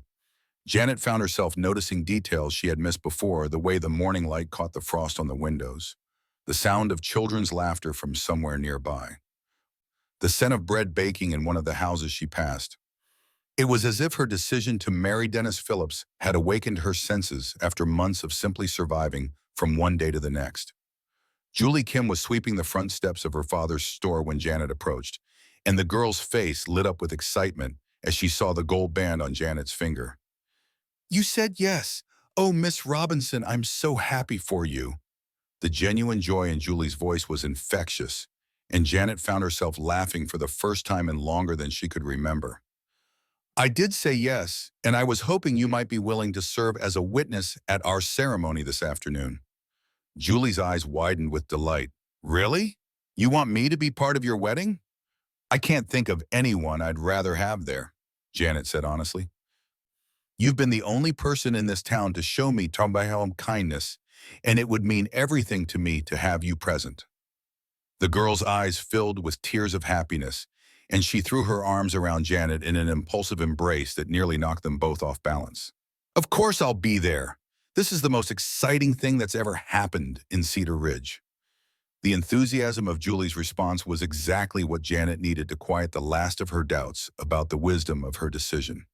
If someone as pure-hearted as Julie could see their union as a cause for celebration rather than a desperate expedient, then perhaps there was more hope for their future than Janet had dared to imagine.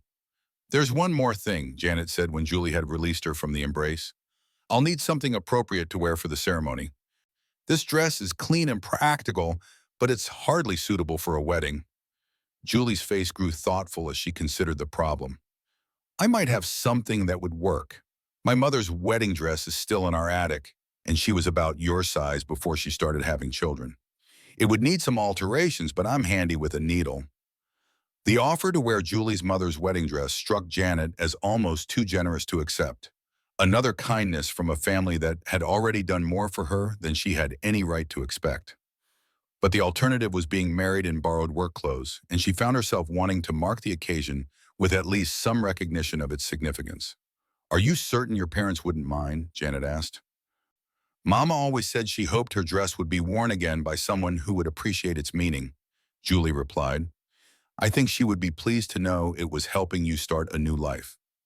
The mention of new life resonated with Janet in ways she had not expected, reminding her that marriage to Dennis Phillips represented not just escape from her current circumstances, but the possibility of building something entirely different from anything she had known before. The prospect was both terrifying and exhilarating, like standing at the edge of the unexplored territory with only hope and determination as guides. "Then I would be honored to wear it," Janet said. Julie clapped her hands together with delight. "Come inside and we'll see what needs to be done. We have several hours before the ceremony, which should be enough time to make the necessary adjustments." The interior of the general store was warm and welcoming, filled with the comfortable clutter of merchandise and the lingering sense of coffee and spices. Janet had visited the establishment many times during her former life, but always as a customer making purchases with her father's money. Now she was here as Julie's guest, dependent on the girl's generosity for something as basic as appropriate clothing for her wedding day. Julie led her through the store to the family's living quarters in the back, where her mother, Judith Kelly, was working at a large wooden table covered with account books and inventory sheets.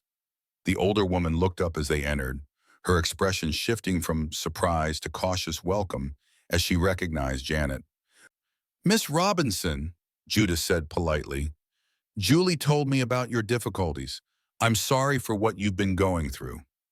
The simple acknowledgement of her struggles, delivered without judgment or false sympathy, touched Janet more deeply than elaborate expressions of pity would have. "Thank you, Mrs. Kelly. Your daughter has been very kind to me." "Julie has a good heart," Judith agreed, her eyes moving to the wedding ring on Janet's finger. "I see congratulations are in order." "I'm marrying Mr. Phillips this afternoon," Janet confirmed. "Julie has offered to serve as a witness, and she mentioned that you might be willing to lend me your wedding dress for the occasion." Judith's expression softened as she considered the request, her gaze taking in Janet's appearance with the assessing eye of a woman who understood both fashion and necessity. "I think that could be arranged. Julie, go up to the attic and bring down my dress trunk. We'll see what can be done." The next few hours passed in a whirlwind of activity as Julie and her mother worked to transform Janet's appearance from that of a desperate woman in borrowed clothes to something approaching a proper bride. The wedding dress was indeed a good fit, though it required several adjustments to accommodate Janet's reduced frame, and Judith proved to be as skilled with needle and thread as her daughter had promised. As they worked, Janet found herself drawn into the comfortable rhythm of women preparing for an important occasion. The kind of shared activity she had not experienced since her father's death had isolated her from normal social connections. Judith and Julie chatted easily about the alterations needed and the best way to arrange Janet's hair, treating her not as an object of charity, but as a friend deserving of their best efforts. "You know," Judith said as she pinned the dress's waistline to better fit Janet's figure, "I think you are making a wise choice in marrying Mr. Phillips. He struck me as a man of good character when he came to the store." "What gave you that impression?" Janet asked, genuinely curious about how Dennis appeared to others. "Several things," Judith replied thoughtfully. "The way he spoke respectfully to Julie, even though she's just a young girl. The fact that he paid for his purchases without trying to negotiate better prices. And most importantly, the questions he asked about you showed genuine concern rather than idle curiosity." The assessment confirmed Janet's own instincts about Dennis's character, providing reassurance that her decision was based on sound judgment rather than desperate hope. That he had impressed someone as practical and observant as Judith Kelly suggested that his respectful treatment of Janet was not an aberration but a reflection of his fundamental nature. "He seems to see qualities in me that others have missed," Janet said carefully. "Perhaps," Judith agreed, "or perhaps others simply haven't been looking for the right qualities. Sometimes it takes an outsider to recognize strength that people who know your history can't see past." The wisdom in Judith's words resonated with Janet's own experience of how Dennis had looked at her without the burden of preconceptions that colored everyone else's view. He had seen her as she was in the present moment rather than as a fallen version of what she had once been, and that perspective had allowed him to recognize possibilities that others had dismissed. "There," Julie announced, stepping back to admire their handiwork. "You look beautiful, Miss Robinson. Mr. Phillips is going to be amazed." Janet turned to examine herself in the mirror Judith had brought from the bedroom, and for a moment she hardly recognized the woman looking back at her. The wedding dress, though simple by the standards she had once known, transformed her appearance from desperate to dignified. Her hair, carefully arranged by Julie's skilled hands, framed her face in a way that softened the harsh angles that hunger had carved in her features. But more than the physical transformation, Janet could see something different in her own eyes, a sense of purpose and hope that had been absent for so long she had forgotten what it felt like. She was no longer simply surviving from one day to the next, but preparing to step into a future that held genuine possibilities for happiness and fulfillment. "Thank you both," Janet said, her voice thick with emotion. "I don't know how to repay such kindness." "You don't need to repay anything," Judith said firmly. "Just be happy and make the most of the chance you're being given." The sound of the church bell ringing across Cedar Ridge reminded them that the time for the ceremony was approaching, and Janet felt her pulse quicken with a mixture of anticipation and nervousness that had nothing to do with fear. She was about to marry a man she had known for less than 24 hours, but somehow that fact seemed less important than the certainty that she was making the right choice for her future. "Are you ready?" Julie asked, offering Janet her arm for the walk to the church. Janet took one last look in the mirror, seeing not the desperate woman who had begged for scraps the night before, but someone transformed by hope in the possibility of new beginnings. "Yes," she said with quiet confidence. "I'm ready." The walk to the church drew curious stares from the people of Cedar Ridge, many of whom had heard rumors about Janet's impending marriage but had not quite believed them until they saw her dressed for the occasion. Some faces showed surprise, others disapproval, and a few displayed the kind of malicious satisfaction that came from watching someone they had written off attempt to reclaim respectability. But Janet found that their opinions no longer had the power to wound her as they once had. She was no longer seeking their approval or trying to regain her former place in their social hierarchy. Instead, she was choosing her own path forward, one that led away from their judgment toward possibilities they could not imagine. The church stood at the end of Main Street, its simple wooden structure topped by a modest steeple that pointed toward the gray December sky. As they approached, Janet could see Dennis Phillips waiting on the front steps, his tall frame imposing even in his simple Sunday clothes. Sheriff Michael Howard stood beside him, his presence lending an air of official gravity to the proceedings. Dennis looked up as Janet and Julie approached, and the expression that crossed his weathered features when he saw her was worth all the effort that had gone into her preparation. It was not the stunned admiration she might have expected from a man seeing his bride for the first time, but something deeper and more meaningful. A recognition that seemed to acknowledge not just her appearance, but the courage it had taken to reach this moment. "Miss Robinson," he said formally, offering her his arm as they prepared to enter the church. "You look lovely." The simple compliment, delivered with quiet sincerity, meant more to Janet than the elaborate flattery she had once received from suitors who saw her primarily as her father's daughter and heir to his wealth. Dennis was seeing her as she truly was, and finding her worthy of his respect and partnership. Reverend Thompson waited for them at the altar, his kind face showing none of the judgment Janet had feared from a man whose calling required him to uphold conventional morality. Instead, his expression conveyed the gentle understanding of someone who had seen enough of life's hardships to know that love and partnership could take many forms, not all of them conventional, but all of them deserving of blessing when they were entered into with sincere hearts. Dearly beloved, the Reverend began, his voice carrying clearly through the small church. We are gathered here today to witness the union of Dennis Phillips and Janet Robinson in holy matrimony. The familiar words of the ceremony washed over Janet like a benediction, marking the formal transition from her old life to whatever lay ahead. She found herself focusing not on the specific phrases but on the man standing beside her, solid and reassuring in his quiet strength. When the time came to exchange vows, his voice was steady and sure, speaking the traditional promises with a conviction that suggested he understood their full weight and meaning. When it was her turn to speak, Janet heard her own voice ring out clear and strong, surprising herself with the certainty in her tone. The words she spoke were the same ones countless other brides had uttered, but they felt entirely her own, a commitment not just to Dennis, but to the future they would build together. Do you, Dennis Phillips, take this woman to be your lawfully wedded wife, to have and to hold in sickness and in health, for richer and for poorer, for better and for worse, until death do you part? I do, Dennis replied without hesitation. Do you, Janet Robinson, take this man to be your lawfully wedded husband, to have and to hold, in sickness and in health, for richer and for poorer, for better and for worse, until death do you part? Janet looked into Dennis's eyes as she spoke, seeing there the same quiet determination that had drawn her to accept his proposal. I do. By the power vested in me by the territory of Colorado, I now pronounce you husband and wife. You may kiss the bride. The kiss that sealed their marriage was gentle and brief, more a symbol of commitment than passion. But Janet felt something shift inside her chest as Dennis's lips touched hers. She was no longer Janet Robinson, the banker's daughter who had lost everything, but Janet Phillips, a woman with a future and a partner who saw her worth when others saw only failure. Julie's enthusiastic applause filled the small church as they signed the marriage certificate, with Sheriff Howard adding his signature as the second witness.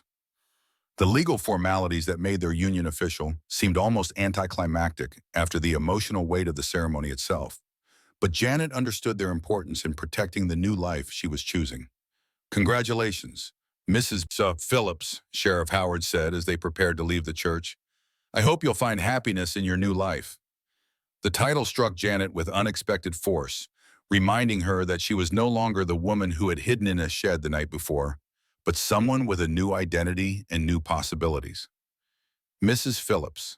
The name felt strange on her tongue, but not unpleasant, carrying with it the promise of partnership and protection that had been missing from her life for so long. Thank you, Sheriff, she replied, for everything you've done to help me. Just doing my job, he said gruffly, though his expression suggested their interaction had meant more to him than simple duty. Take care of yourself out there, and don't let anyone tell you that you don't deserve the chance you're getting.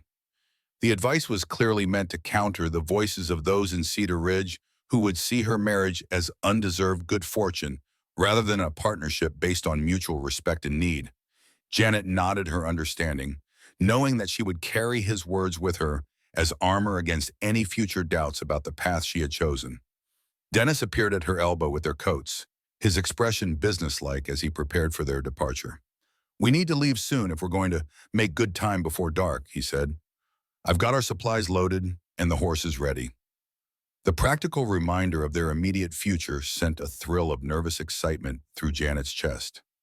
In a matter of hours, she would be leaving Cedar Ridge forever, traveling into unknown territory with a man who was still largely a stranger despite being her husband.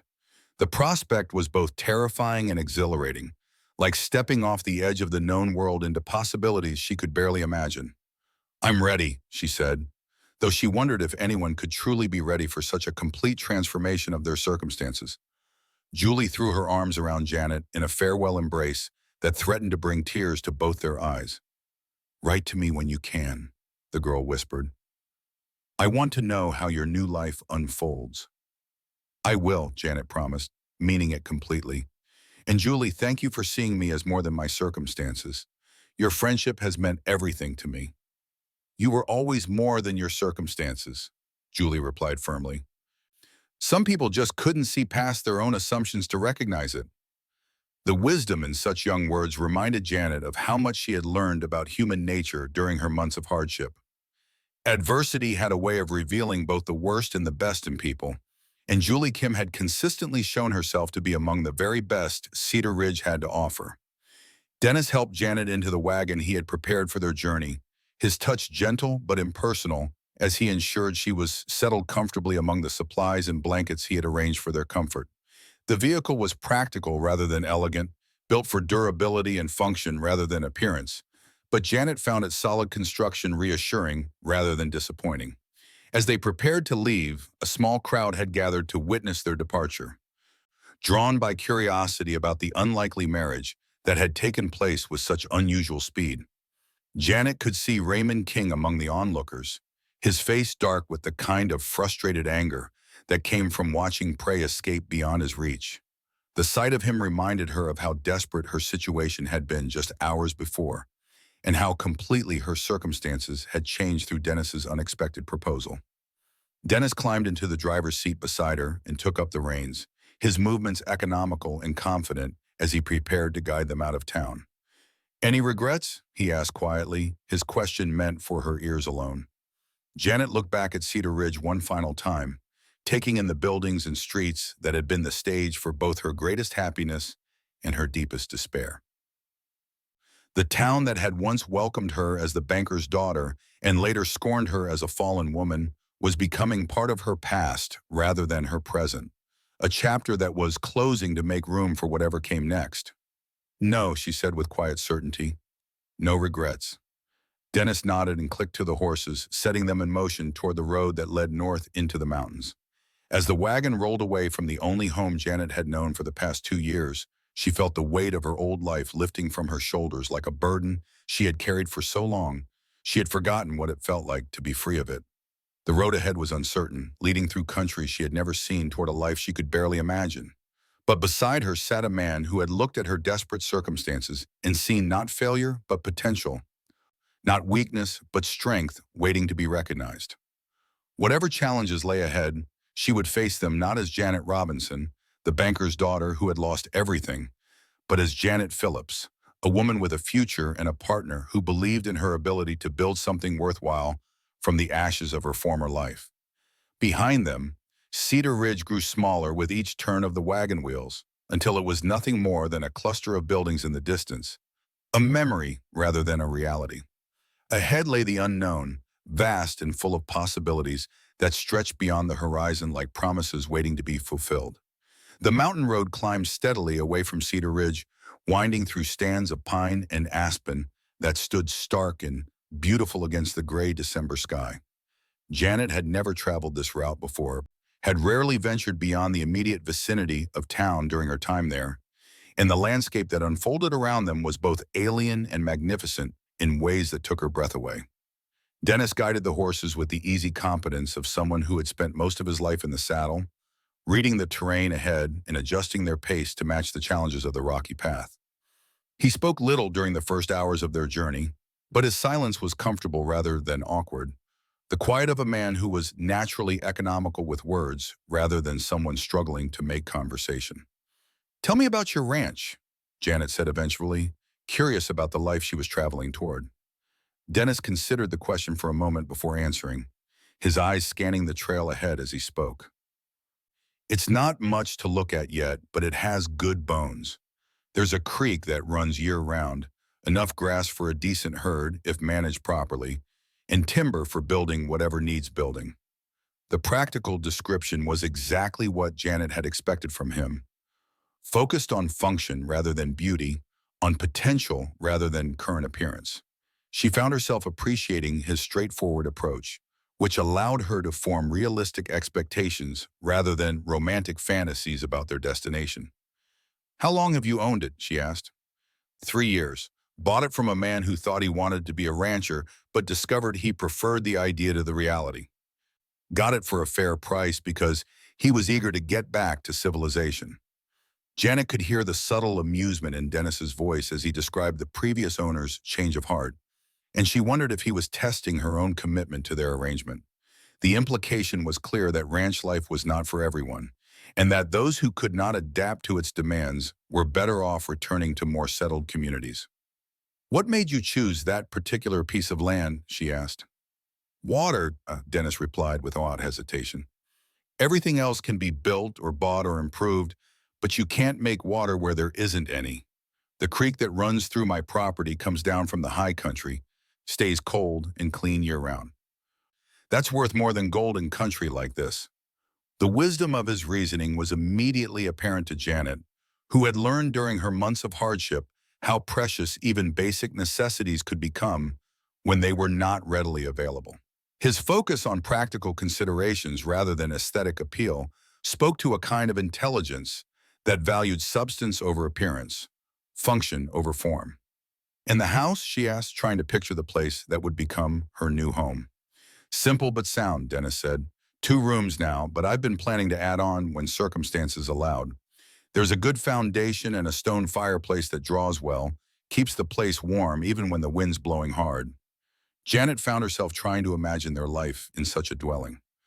So different from both the luxury she had known as her father's daughter and the desperate poverty of her recent circumstances. 2 rooms seemed almost impossibly modest after the grand house she had grown up in, but after months of sleeping in a shed, the prospect of a warm, secure home felt like unimaginable luxury. "Do you have neighbors?" she asked. "The nearest ranch is about 10 miles east, owned by a family named Richardson. Good people, been in the territory for 15 years and know how to survive the hard times. They'll be helpful if we need assistance, and they'll expect the same from us when their circumstances require it." The mention of mutual assistance reminded Janet that ranch life would involve not just her relationship with Dennis, but integration into a community of people who depended on each other for survival in harsh and unforgiving country. The prospect was both daunting and appealing, offering the possibility of genuine friendships based on shared challenges rather than social position. As they climbed higher into the mountains, the air grew colder and the landscape more dramatic, with towering peaks rising on either side of the narrow valley they followed. Janet had never seen country so wild and beautiful, so completely untouched by the civilizing influences she had always taken for granted. The vastness of it was both humbling and inspiring, reminding her of how small her previous concerns had been in the context of such magnificent indifference. "It's beautiful," she said softly, her words carrying a wonder that made Dennis glance at her with something approaching surprise. "Most people from towns find it too empty," he observed, "too quiet, too far from what they consider civilization." "I think I've had enough of civilization for a while," Janet replied. "There's something appealing about a place where you're judged by what you can do rather than who your father was or how much money you have in the bank." Dennis nodded approvingly at her response. "That's exactly right. Out here, what matters is whether you can pull your weight, whether you can be counted on when things get difficult. Everything else is just decoration." The philosophy he described was one Janet had been learning during her months of hardship, though she had not been able to articulate it as clearly as he just had. Her experience of losing everything had taught her to value substance over appearance, character over reputation, practical skills over social accomplishments. In a strange way, her fall from grace had prepared her for the life she was now choosing. The wagon jolted over a particularly rough section of road, and Dennis reached out instinctively to steady Janet as she was thrown against his shoulder. The brief contact was impersonal but somehow reassuring, a reminder that she was no longer facing the world's challenges alone. She had a partner now, someone who would help her navigate the difficulties ahead, just as she would help him build the life they were creating together. "How much farther?" Janet asked, as the afternoon light began to fade toward evening. "We'll make camp soon," Dennis replied. "There's a good spot about a mile ahead, sheltered from the wind with water nearby. We'll reach the ranch tomorrow afternoon if the weather holds." The prospect of spending the night in the open wilderness with a man who was still essentially a stranger would have terrified Janet just days before, but now she found herself looking forward to it with curiosity rather than fear. Dennis had proven himself trustworthy in every interaction they had shared, and she was beginning to understand that his quiet competence extended to all aspects of frontier life. As promised, Dennis found them a campsite in a grove of pine trees that provided shelter from the mountain wind while offering access to a small stream that bubbled down from the peaks above. He went about the business of making camp with the efficient movements of someone who had done it countless times before, setting up their bedrolls, building a fire, and preparing a simple but satisfying meal from their supplies. Janet watched him work, noting the way he wasted no motion, how every action served a specific purpose in creating their temporary home. There was something deeply appealing about his competence, his ability to create comfort and security from the raw materials of wilderness and weather. She found herself wanting to learn from him, to acquire the skills that would make her a true partner in their shared enterprise. "Can you teach me?" she asked as he tended the fire. "Teach you what?" "All of it. How to make camp, how to cook over an open fire, how to read the weather and the land the way you do. I want to be useful, not just someone you have to take care of." Dennis looked up from the fire, studying her face in the flickering light. "You're already useful," he said. "But yes, I can teach you what you want to learn. Most of it's just common sense and practice." The promise of education and practical skills filled Janet with an excitement she had not felt since her school days, when learning had been a joy rather than a burden. But this education would be different, focused on survival and partnership rather than ornamental accomplishments. And she found the prospect infinitely more appealing than anything she had studied in her former life. They ate their simple meal in comfortable silence, watching the fire paint dancing shadows on the pine trees around them. The night was cold but clear, with stars beginning to appear in the darkening sky above the mountain peaks. Janet had never spent a night outdoors before, had never been so far from civilization or so dependent on her own resources and the competence of her companion. "Are you cold?" Dennis asked, noticing her slight shiver. "A little," Janet admitted. Without ceremony, he moved his bedroll closer to the fire and gestured for her to do the same. "Body heat," he explained matter-of-factly. "Most efficient way to stay warm when you're camping in cold weather." The practical nature of his suggestion eliminated any awkwardness Janet might have felt about sleeping so close to her new husband. This was simply another aspect of wilderness survival, no different from building a fire or finding shelter from the wind. She arranged her blankets near his, close enough to share warmth but maintaining the respectful distance that their unusual circumstances required. "Dennis," she said softly as they settled in for the night. "Yes?" "Thank you for seeing something in me that I couldn't see in myself." His voice came out of the darkness, quiet but certain. "I saw what was there. You just needed the right circumstances to let it show." Janet woke to the sound of Dennis moving quietly around their campsite, building up the fire and preparing breakfast with the same efficient competence he had shown the night before. The mountain air was sharp and cold, but she felt more rested than she had in months, as if the combination of security and purpose had allowed her body to truly relax for the first time since her father's death. "Morning," Dennis said as he noticed her stirring. "Coffee's ready if you want some."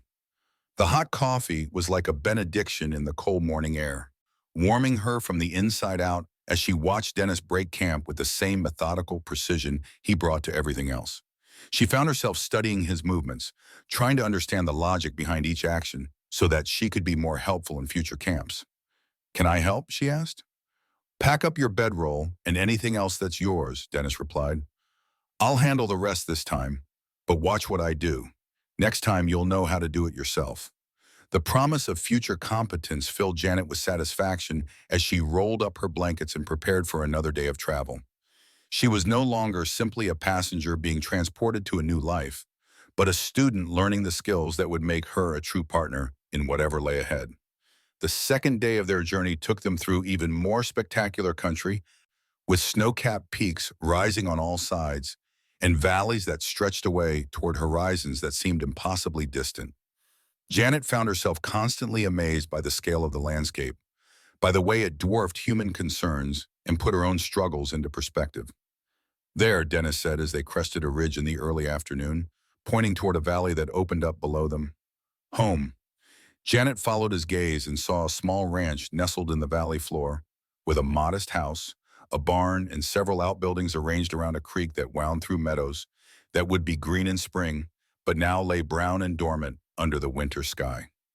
It was exactly as Dennis had described it, simple but sound, practical rather than beautiful, but possessing a kind of honest integrity that appealed to her more than any mansion could have.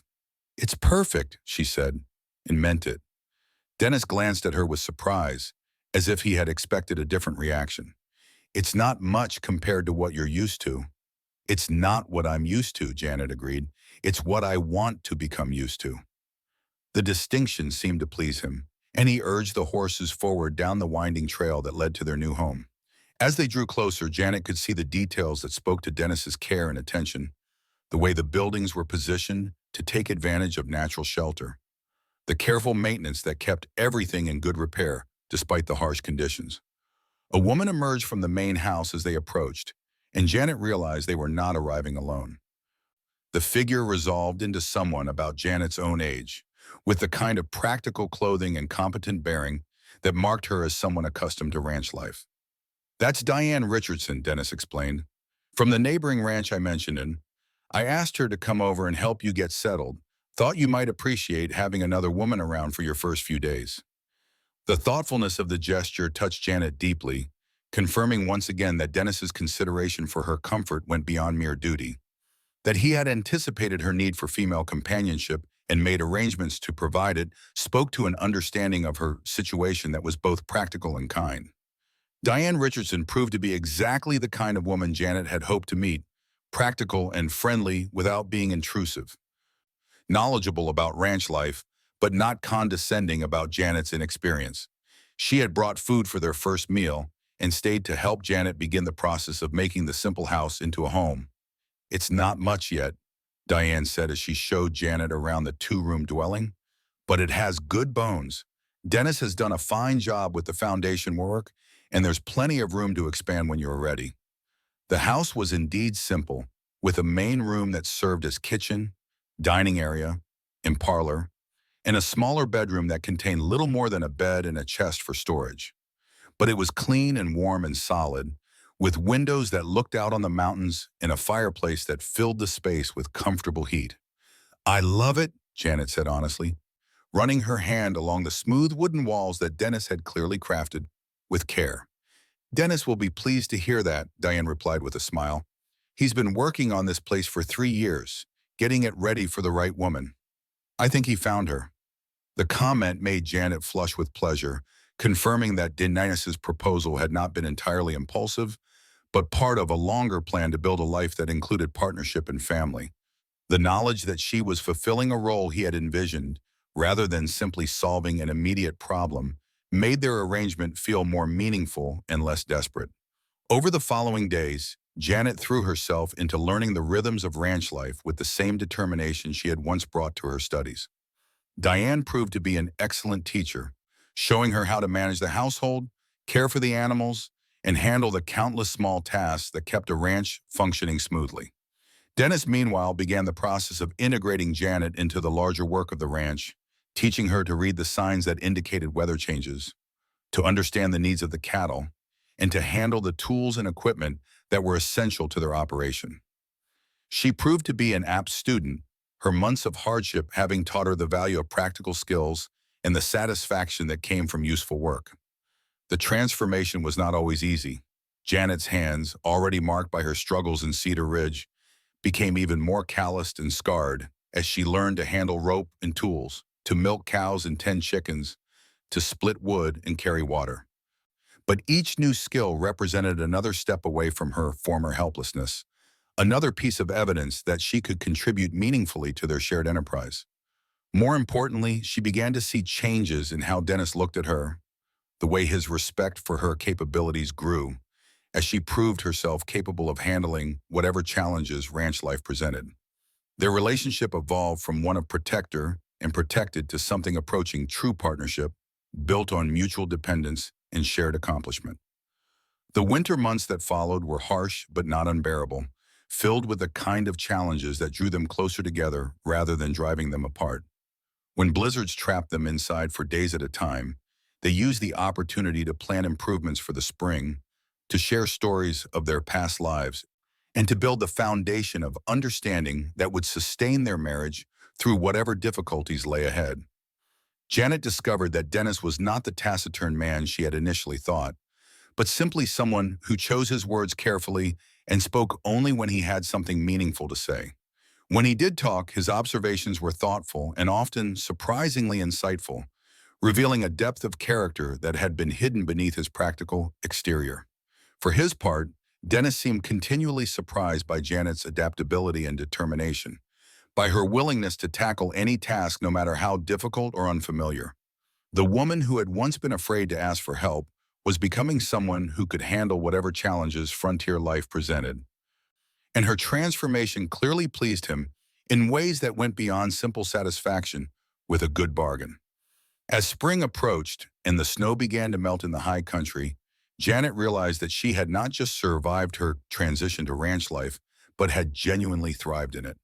The work was hard and the conditions often challenging, but she felt more alive and purposeful than she ever had during her days of luxury and leisure. The woman who looked back at her from the mirror now was someone she barely recognized, not just in appearance but in fundamental character. Gone was the pampered banker's daughter who had depended on others for everything from financial security to basic survival.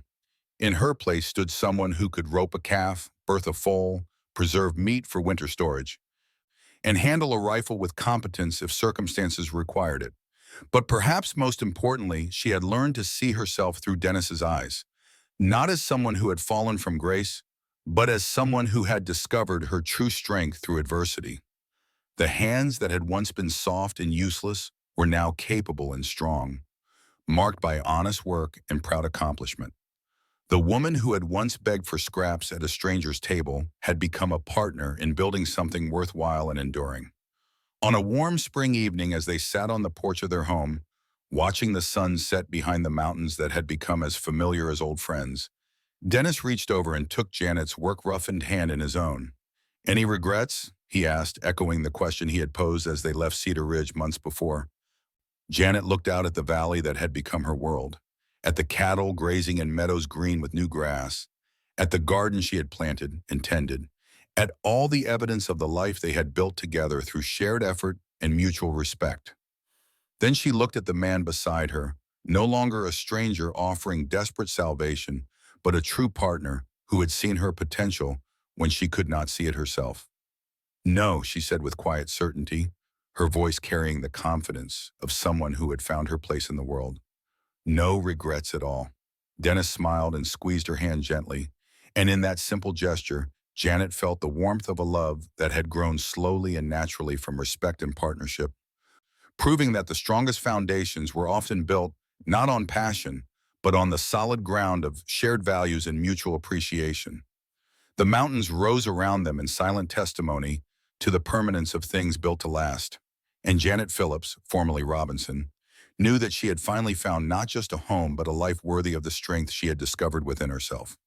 The woman who had once thought herself broken beyond repair had been transformed by adversity into someone capable of anything, and the future stretched ahead of them, bright with possibilities as endless as the mountain sky.